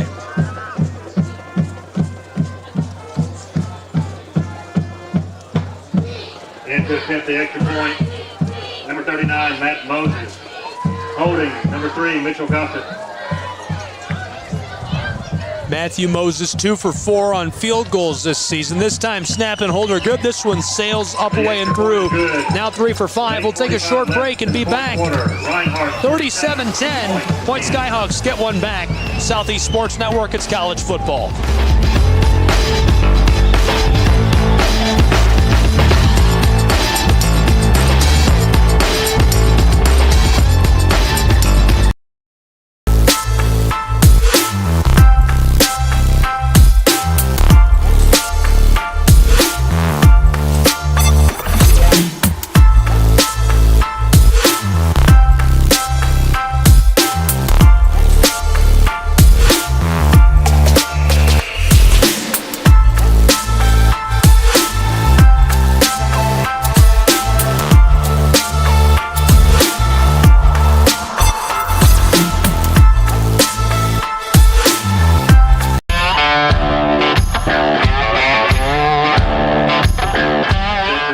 We're back here in Valley, 37-10, 8:45 left to play between the Skyhawks and the Eagles. Point University gets a touchdown back. Great play. Throws that down to Kareem Key, and Key, the freshman, goes to work, finding his own way into the end zone. Return man fields this on the 33. He's going nowhere. Kickoff return by number 82, Colin Fletcher. We've been seeing a lot of Colin Fletcher these last couple of weeks. Caught a game-winning touchdown in double overtime against the University of Pikeville. Helped the Eagles down the U-Pike Bears. 5 yards will be added to the end of the return. First down. Penalty against the Skyhawks. Offsides the call. Colin Fletcher also caught a touchdown last week against St. Andrews and the Knights. Tries for the return there and not a whole lot going on. 27-point game. The Eagles out in front by basically 4 touchdowns and change. 8:41 left to play in the final quarter of action from Ram Stadium. There's the give. Jock Colbert caught right after a gain of 4 yards. Great penetration, gets into the second level. The linebacker scoops him up. Nowhere to go. He's stopped for a short gain. Second and medium, long 6. Tredavian Colbert with a carry. I like the look to Jock Colbert. Just not a lot of space for him to work with. B.J. Finley got a hold of him. I think Kamori and Larkin might have also got in on the play. Second and a long 6. Colbert again, right up the gut, stumbles at the midfield stripe and tackled down from behind as he crosses the opposing 45. Number 35. That's the converted receiver who makes the tackle. Played by number 87, Jared Tredavian Colbert taken down by the 6'4", 215-pound junior from Pell City. First down. Jared Posey wraps him up, takes him down, moves the chains for Reinhardt. They're down to the 44-yard line of the Skyhawks. 7 minutes, 45 seconds left to play. 3 options at receiver. The give. Colbert goes far side, runs over one defender, and now moves the chains as he gets a gain of 11 yards. 1st and 10, Reinhardt. Tredavian Colbert with a carry. Jock Colbert, the sophomore from Cedar Shoals, racking up the yardage late. Back-to-back big gains. Play results in Eagles. First down. Jock Colbert, 47 yards, 8 carries on the day, as long as 14 yards. Yet to score. Here's McKee. McKee follows the right guard and tackle, reverses Fields, and taken down by a linebacker. Good tackle, good cleanup, and a heads-up play. It's actually the safety Roman Jones who gets him, the senior from Memphis. Number 10, Tyrus McKee with a carry. McKee gets 8 yards on first down. Now it's 2nd and short. Football's inside of the 30 at the 26-yard line of the Skyhawks. Eagles are threatening the red zone. 2nd down and 2. Reinhardt just doing everything they can to burn clock, only running the football on this drive. Here it is again. McKee stopped behind the line of scrimmage, a loss of 2 yards. Senior Roman Jones, the first one to the ball. Great penetration. Gets a helmet right on it. And Tyrus McKee with a carry. McKee can't escape. 2, James Bryant. Play loses 2 yards. It brings up 3rd down for the Eagles. Needing about 4 yards to move the chains and keep the drive alive. Less than 6 to play in this final quarter. 37-10 Eagles lead, 27-point game. Reinhardt, Jackson in the shotgun, looks to the close side. There's pressure coming. Lofts this far side for the corner of the end zone, and it sails incomplete. Jackson pass intended. Deep look 14, after only running the football on this drive. Broken up by number 5, Shaquan Bickley. Clark has had a big year. Sophomore out of Rockmart High School in Georgia. It brings up 4th down. He's got 3 touchdowns, 2 of them on long balls. One of them was on the first play of a game for Reinhardt, went 50 yards to the house. 7 catches, 189 yards this season, 3 touchdowns. Nearly had a 4th right there. Clock has stopped with 5:43 left on the day.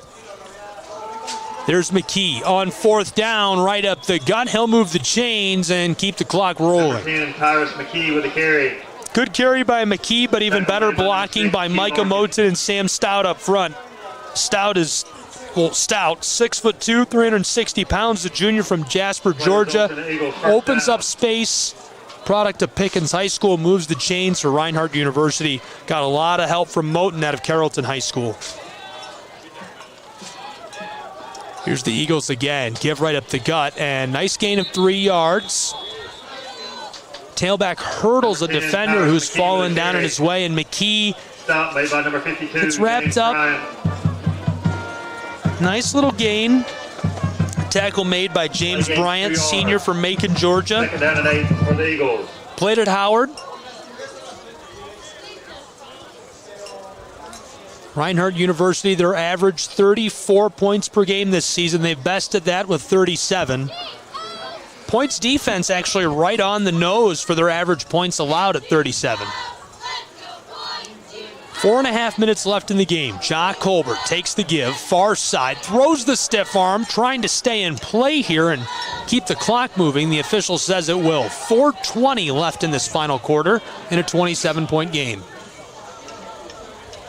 Number 35, Jadavian Colbert with a carry.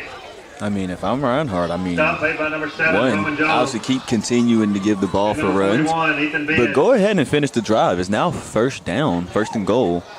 But go ahead and finish the drive. I mean, what's a better way to make a statement? One, you're on the road. This is a big game. And then you were the team that was scheduled for homecoming. So why not score again? That's what but you gotta get in the end zone. You got to finish the drive, as that's going to be another run for the Eagles. Right up the gut, left side there, following the left guard, left tackle, a gain of 4, maybe 5 yards. Yeah, and the play calling on this drive is possum. It's let's burn clock, right? It's not let's score a touchdown. It's let's burn clock. Every call except for the long pass to Clark in the corner of the end zone has been a draw play. Yeah. And number 41, Ethan Benz. I'm assuming, I don't have a crystal ball, this will be a draw play. Right up the gut. I mean, whatever, you got to think about it. Whatever's going to keep that clock moving, because, I mean, look at Reinhardt with the 37-10 lead right now in the 4th quarter. I mean, they fired on all cylinders. They've already killed 6 minutes on this drive. Yeah. Now the timeout, I think. Timeout. Reinhardt. Timeout from the half. Timeout with 3 minutes left to play. A 27-point game in Valley. We'll take a break with them and be back with more college football on the Southeast Sports Network. 37-10 Eagles.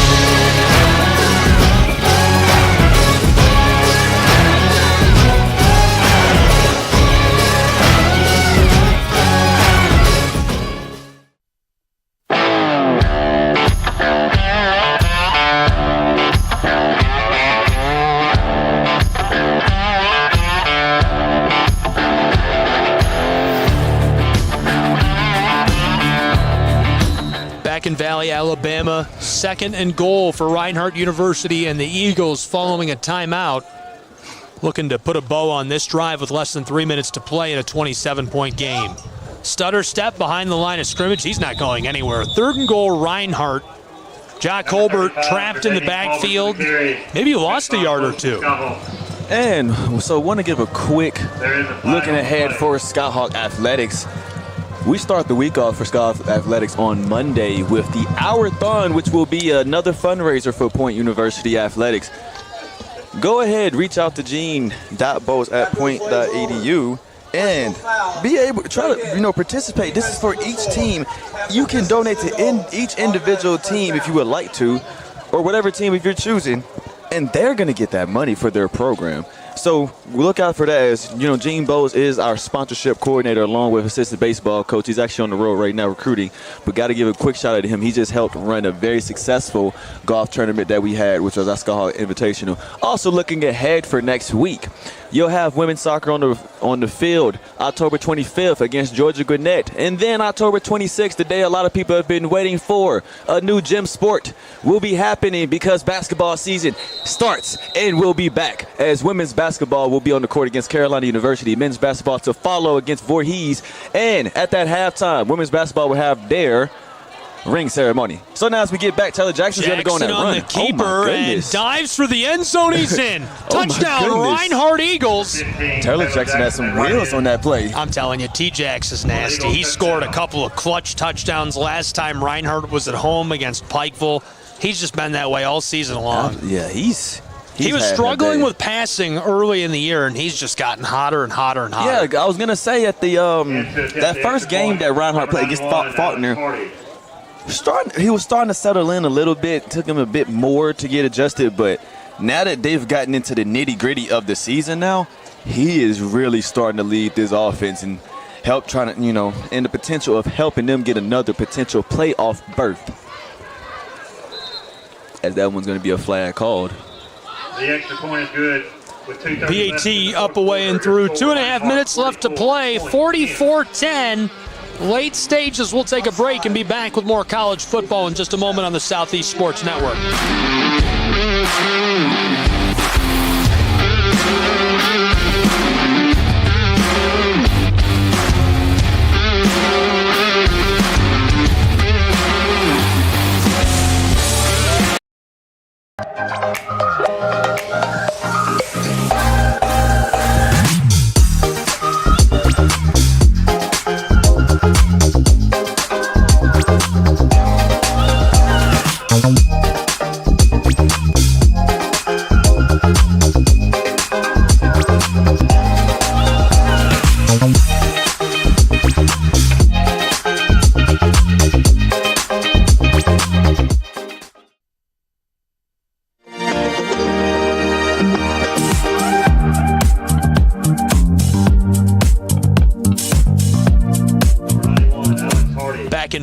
It's 44-10. Reinhardt Eagles, number 23 in the nation, way out in front in the late stages of this. Point Skyhawks just trying to walk away with a few final positive notes. That starts here as they get the football back off of the kickoff by Hardy.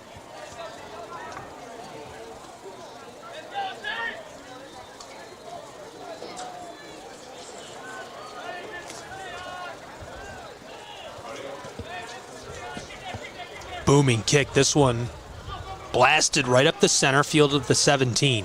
Key makes a couple of moves. He's free at the 40. Going to the far side across the 45 and forced out of play by Kellen Neal. I love the return right there. A nice little look by Kareem Key. And that's what happens when Kareem Key gets the ball. We've seen that a few times where on that kick return, he's going to help the Skyhawks offense always set up in great territory.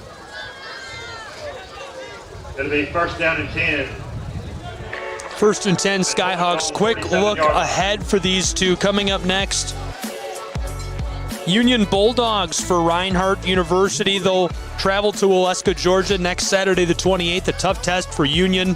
That's a 1:30 p.m. kick. We'll have that here on SCSN and the Eagles Sports Network. Then they travel to Kentucky Christian on November 4th. Finally wrapping up the season at home against Bluefield's Rams on November 11th. Both of those noon Eastern time kicks. Pass to the close side falls incomplete. Coming up next for the Skyhawks. You mentioned the football team already as part of what you talked about, but I'll give you all three games. On the 28th, 1:30 p.m. Eastern kick. They're on the road at the University of Pikeville. Are you traveling for that? No, we actually have a 4-game crossover that day, so we're going to make sure we man everything at I'll think about you. Yeah. I'll think about you that day. We have women's soccer who's taking on Life that day. Women's basketball, we're taking on Montreat. Men's basketball, they'll be taking on Southeastern Baptist, and then men's soccer will also be taking on Life, which is a crucial game to see if they can make it to the postseason. Point stays on the road, traveling to Montgomery to play Faulkner. Battle of 85. Brian drops that right there. That's a 7 p.m. Eastern kick on November 4th. And then finally a home game to wrap the season. St. Andrews Knights, noon kickoff, November 11th. Third down. And for that game, as far as the November 4th game, last time the Skyhawks traveled to Montgomery, Alabama, which was in fall of 2021, I actually was still working there at the time. Point gave Faulkner a run in that first half, and then in the second half, it was just a different ball game. So for the Skyhawks, this could be a chance to beat Faulkner for the first time in over 7 years, potentially. Gossett, long ball far side, caught right near the sideline. Great rope delivered. What a route by Wes Jones, and gotta love the connection between Mitchell Gossett and Wes Jones. I mean, their connection is very strong. One, it's like they deal with each other all year. You want to know why? Because guess what? Mitchell Gossett is also a lacrosse player. These guys all play two sports. Yeah, we've got a lot of dual sport athletes here. I mean, they want to be involved. I mean, just earlier ago talking about homecoming court, Lainey Grace, she is on the flag football team. Bryant, I think he might have caught that. That was very close, and the official says yes, that's a catch. He definitely toe tapped that. Unbelievable. That's a great catch. Point University's Emory Bryant, that's his 5th catch of the day, puts him over 75 yards receiving. That makes the highlight reel. Be sure to stay tuned at the conclusion of this. We have 92 seconds left in regulation. We'll take a short break, 5-10 minutes, compile all of the highlights and play them back as they happen from today's game. Gossett's in trouble, throws this away quickly, close side, it falls incomplete. Looking for Emory Bryant again. Clock will stop with 1:29 left. Second down and 10. Brenton White finishes his day 14 for 33 through the air, 164 yards. He threw 2 interceptions. Gossett 3 for 5 rather after that last big pass. 58 yards, a touchdown, and a pick. We'll probably see the Eagles offense again here. Gossett over the middle looking for Bryant, incomplete. Taylor Jackson likely to finish the day at or near 14 for 30, 201 yards, 3 touchdowns, and an interception. Lewis Morris, 5 carries, 64 yards. Jock Colbert, 9 for 52. Tyrus McKee, 10 for 50. Top receiver for the Eagles, Cam Curtis, 3 catch. Cam Curtis is usually number 84. Today it's Tyson Jordan, so excuse me for that. 3 catches, 76 yards, 2 scores. Tremaine Demps, 3 catches, 33 yards as well. Skyhawks Gossett from the shotgun, close side, a lot of contact. That's definitely a flag. Emory Bryant being hung on to on the close sideline. Number 1, Emory Bryant. Freshman, just too much. The freshman from Marietta hanging on to him, and too much jersey. There's no way he wasn't going to get flagged. You got to call that. I mean, here's the thing as a defensive back.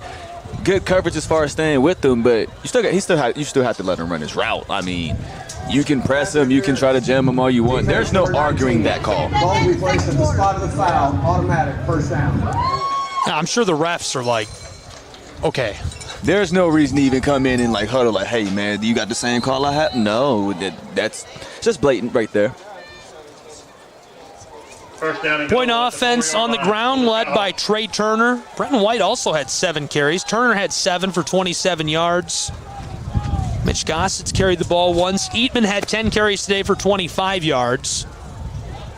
Here's Gossett. Going to carry the football right here.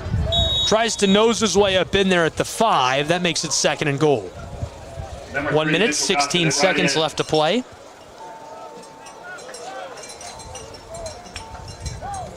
B.J. Finley had an interception today. It brings up 2nd down. Great job, homecoming king.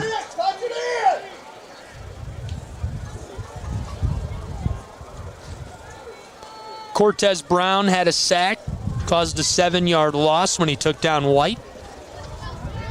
3 interceptions for the Eagles defense today. Riley McKee, Kamari Poo, and Kellen Neal.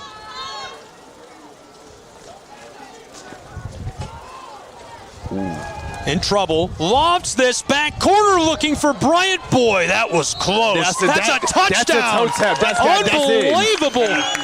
What a catch for the score by Emory Bryant as the Skyhawks get one back with 69 seconds left. I want to give a shout out to Mr. Austin Edge. If you didn't, after these last 2 touchdowns, I don't know if you've heard it, but there's been a new horn that now sounds each time Point scores a touchdown. Austin actually came up with that idea, and he asked to get a horn like that. And it's an amazing horn, but do not have it when it sounds in the building. Is the loudest thing ever. Where is it? I hear it. He's over there. Guy in the yellow. He's doing it. He's doing his thing. He was so passionate about that. I couldn't even be mad. I said, Austin, do what you need to do. Snap and hold are good. PAT is up away, and this one is through. 69 seconds left to play. We'll take a break and be back with a conclusion as you can hear the horn in the distance in Valley, Alabama. 44-17 on the Southeast Sports Network.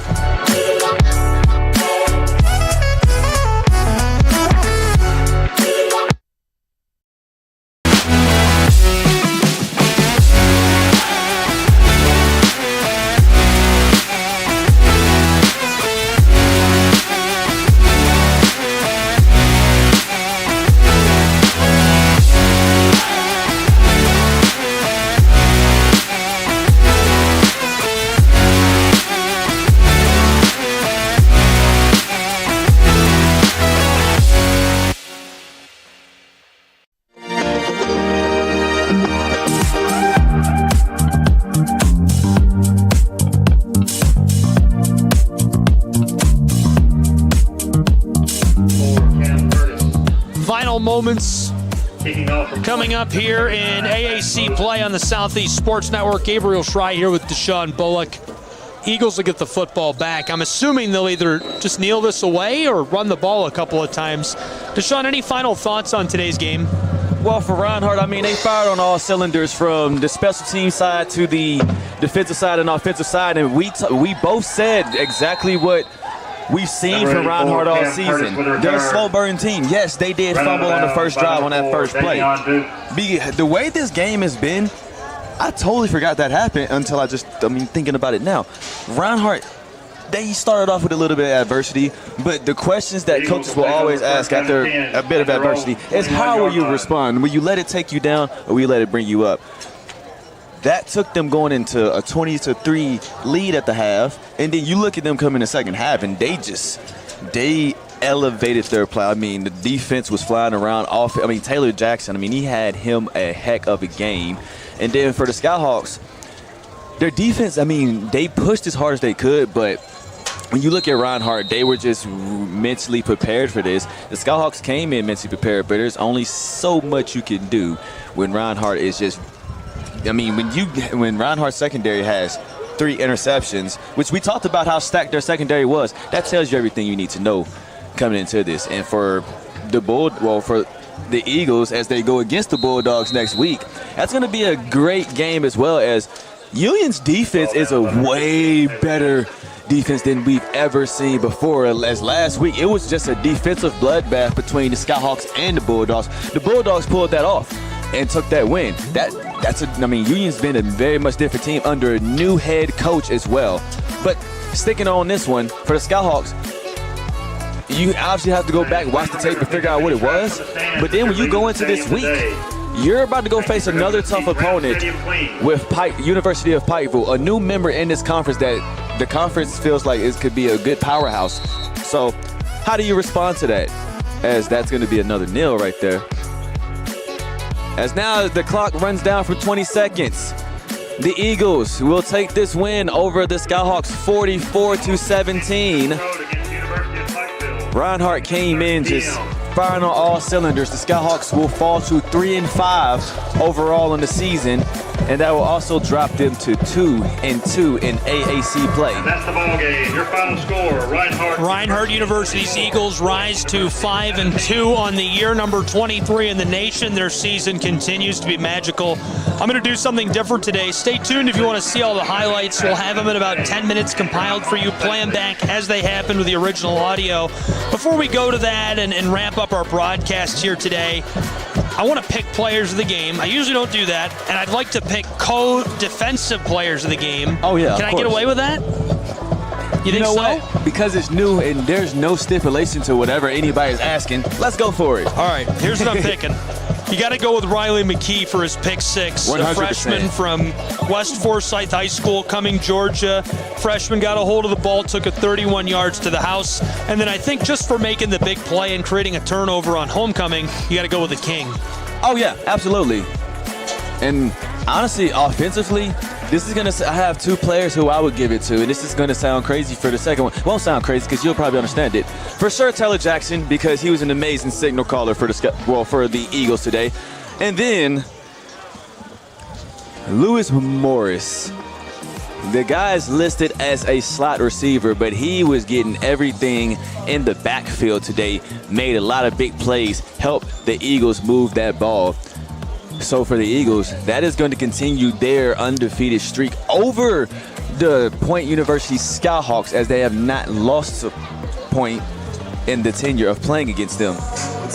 All right, well, if you want to see all the highlights from today's game, stay tuned. For Point, for Reinhardt, my partner Deshaun Bullock, and our entire crew, I'm Gabriel Schrei saying so long from Valley, Alabama, where the final score is a Reinhardt victory, 44-10. This has been NAI Football. All games and events airing on our networks are broadcast live at our copyright material. This has been a presentation of the Southeast Sports Network.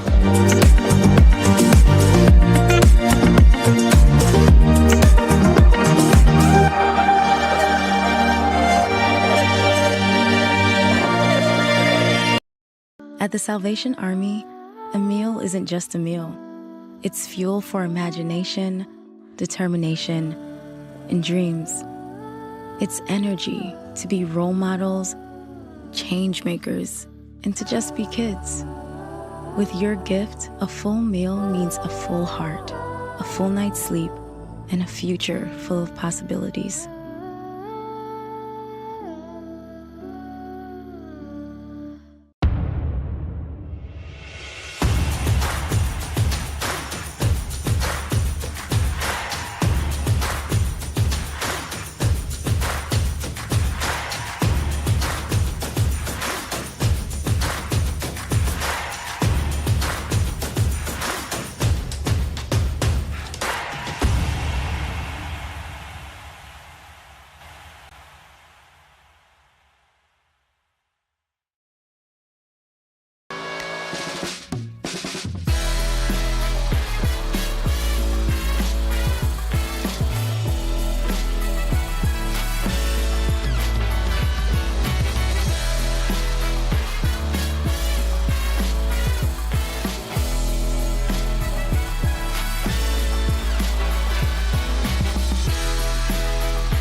At the Salvation Army, a shelter isn't just a place to rest.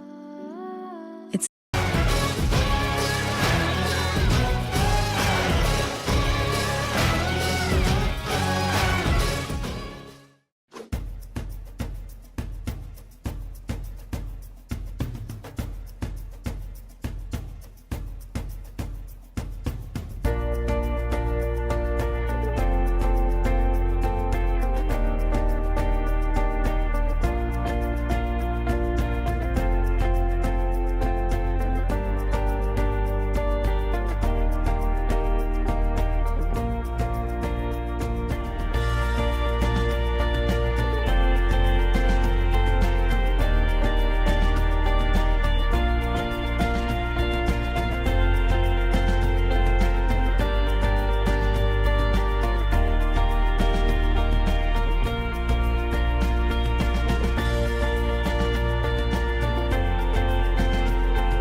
In life, things aren't scripted.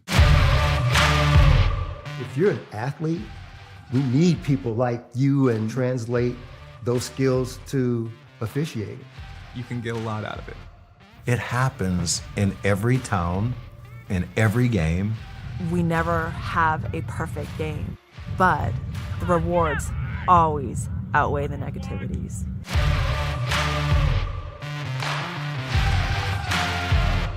My character, Shazam, knows all about growing up in a family full of teenage superheroes. They're bold. Where's everyone going? To fight crime? Okay. Adventurous. Shazam! There's never a dull moment.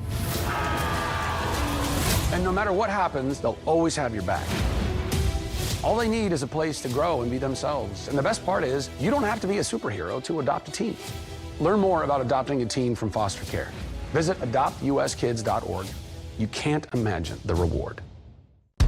Turn it up. We going big.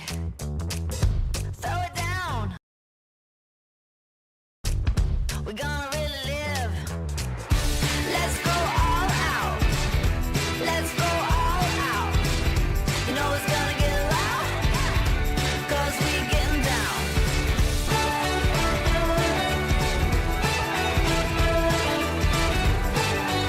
Your vacation is now playing in Tennessee. Hi, I'm Smokey Bear, and I made an assistant to help you prevent wildfires. Dude, I've got this. I've been camping since I was 5 years old. But I am a camping influencer. You know what? I'll bet you $5. Okay.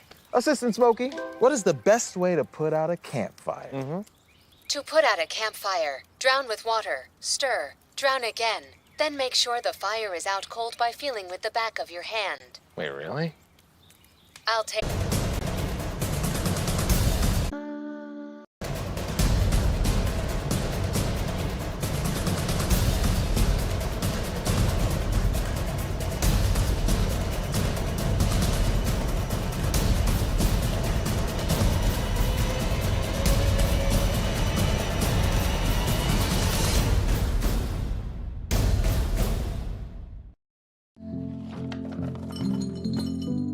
Kids across America are going to school hungry. Millions of kids every day. But one simple thing can help change all of this for a hungry child in America. Good healthy food and the energy it brings. With help from caring people across America, No Kid Hungry is providing healthy meals and hope to hungry kids so they can build better futures. To learn more about ending child hunger in America, go to helpnokidhungry.org today.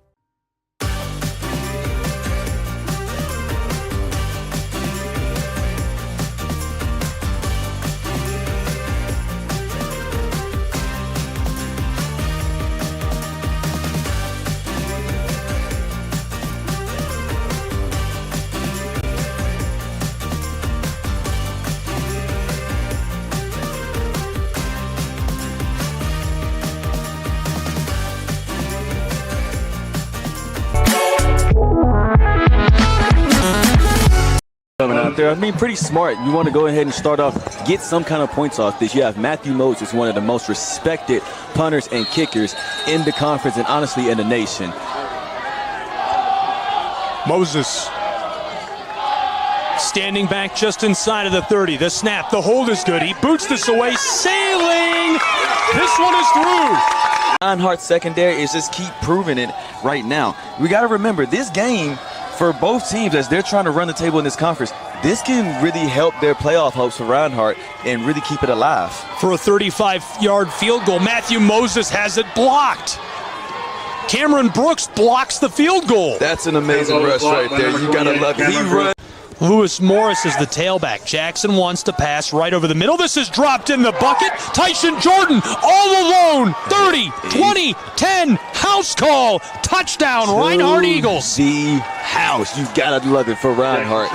Tyson Jordan, that is his first touchdown of the season. And so, Gabriel, yeah, I mean, it didn't matter who was on the field. They were still going to do what they had to do. Yeah, and tip of the cap, I love to see it at every level. It's important to me to see a coach pull his starters out when they're up big. James Miller did just that. Taylor Jackson in the shotgun, calling out to the receivers on the close side. Lewis Morris standing alongside him in the gun. Wants to throw, lofted over the middle. This is roped into the end zone for the touchdown. You just kind of see, I mean, we're under 4 minutes now in the third quarter. As Teasley comes into motion, you have White dropping back for the pass. White's in trouble, and I think he lost the football. That's a strip sack right there. That was Reinhardt. It looks like the Eagles get the football back deep in Skyhawk territory as their man comes up with it. That's a turnover. I mean, You talked about it earlier. Morris motions inside, he'll block up front. It's a fake. Jackson's in trouble. The pressure's coming. Long pass, tipped and intercepted. Taken away. One of our players to watch during the pregame this afternoon. Homecoming king. Big time play by B.J. Finley, the 6'1" senior from Gardendale. That's his first interception this season. Nearly had another drive. Honestly, he did exactly what you were taught to do. Make sure you read what's going on and then act on the play. And that's exactly what he just did. He broke on the ball right at the perfect time. Could almost took it for 6. This is the best college defensive backfield I've ever seen outside of a power school ever. These guys are amazing. And here's the interception by the Eagles on the far side, right? Go on with your muscles. Sometimes you don't want to overwork yourself. I pulled my hamstring one time dealing with too much working out with track and football. That's why I'm up here sitting in the booth, not moving around. 2nd and goal, 4 options at receiver for Jackson, who's in the shotgun. Here's the snap, wants to throw, lofts this, backside, far side, caught, touchdown! Reinhardt University Eagles extend. I mean, we've had some colder days earlier this week, so I can actually live with this. It's perfect football weather. Booted away, this one, driven back deep, return man is Bryant, fielded on the 10, across the 15, the 20, has a lot of space across the 30, at the 35, makes a man miss at the 40, coming close side, tackled down at the 45-yard line, big time return. He's also a dual sport athlete for the fastest 400-meter dash time in track and field. He must be pretty fast. Oh, absolutely. I mean, he was... a pick by the big man, and he's all alone across the 10. House call. Touchdown, Reinhardt University, Riley McKee. The freshman hits the middle, airs it out, and it's picked off. Oh, my goodness. Return man, close side on the numbers, runs the spin move at the 40, and he's stopped. This secondary is just not to be played with right now. Intercepted by number 31. Big time play right there. Getting underneath of the football, bringing it back. Big time return, and so... Campus. He's very involved on this campus, but that's a great run by Isaac Jones. 7th carry for him this season. Jones, a sophomore from Hazlet, Texas. 2nd and a long 8, maybe 9. White fakes the give, wants to throw, rolling far side, ropes downfield, caught at the midfield stripe, across the 40 and out of play. Big time move of the chains for the Skyhawks. And that's Nick Marion on that catch. A guy who is also a lacrosse player at Point University as well. I love the 2 sport athletes you see in the NAI. Absolutely. Guys who truly love playing sports. Here's the give left side. Lewis Morris pinballs off one defender and now forced out of play. He's down inside the 30 after a big gain to the 28 of the Skyhawks. 3 minutes, 10 seconds left to play in the 15 free yards. Makes it a 40-yard gain in total for the Skyhawks. First down and 10 for Point. Their offense will now run 19-yard line from right over the 20-yard line in the edge of the red zone on the 19. Teasley in motion. Gossett wants to throw. Quick delivery over the middle, inside the 10. At the 5, he's gone. Touchdown, Point Skyhawk. Keywan Figs. He could have broke on the outside and just went for the go route. He saw that he was more basing on the outside, and he just took him on the inside. That's just a great route and great adjustment. It's a great mid-air adjustment. Absolutely. 2nd and goal, 4 receivers. There's the give to Morris. Morris pinballs off a defender and dives for the end zone. He's in. Touchdown, Reinhardt University. Because basketball season starts and will be back as women's basketball will be on the court against Carolina University. Men's basketball to follow against Voorhees. And at that halftime, women's basketball will have their ring ceremony. So now as we get back, Taylor Jackson's going to go on that run. The keeper and dives for the end zone. He's in. Touchdown, Reinhardt Eagles. Taylor Jackson has some wheels on that play. Cross player. These guys all play 2 sports. Yeah, we've got a lot of dual sport athletes here. I mean, they want to be involved. I mean, just earlier ago talking about homecoming court, Lainey Grace, she is on the flag football team. Bryant, I think he might have caught that. That was very close, and the official says yes, that's a catch. That he definitely toe-tapped that. Unbelievable. 3 interceptions for the Eagles defense today. Riley McKee, Kamari Poo, and Kellen Neal.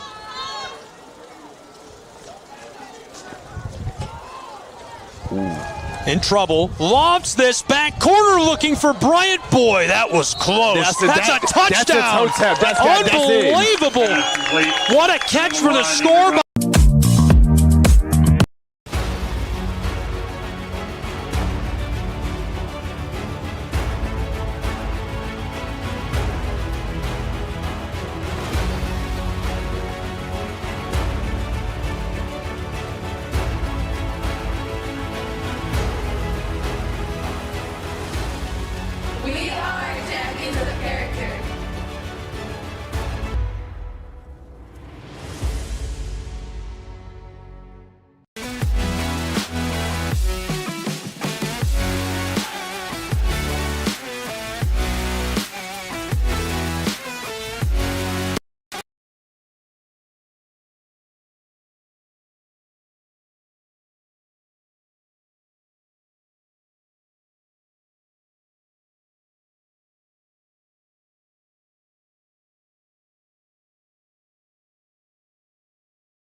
Joining the Point University dual enrollment program is easy. We like to make it simple.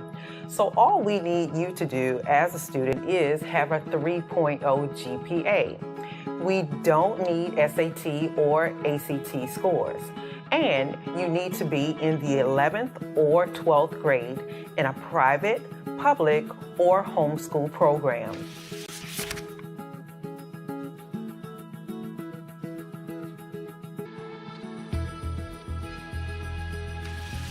It's that easy, that's all. But if you still have questions, that's okay. Make sure you go to our website, visit point.edu/DCE. There, you'll find lots of information about our program and contact information on our team members. Remember, we are excited about your journey here at Point University.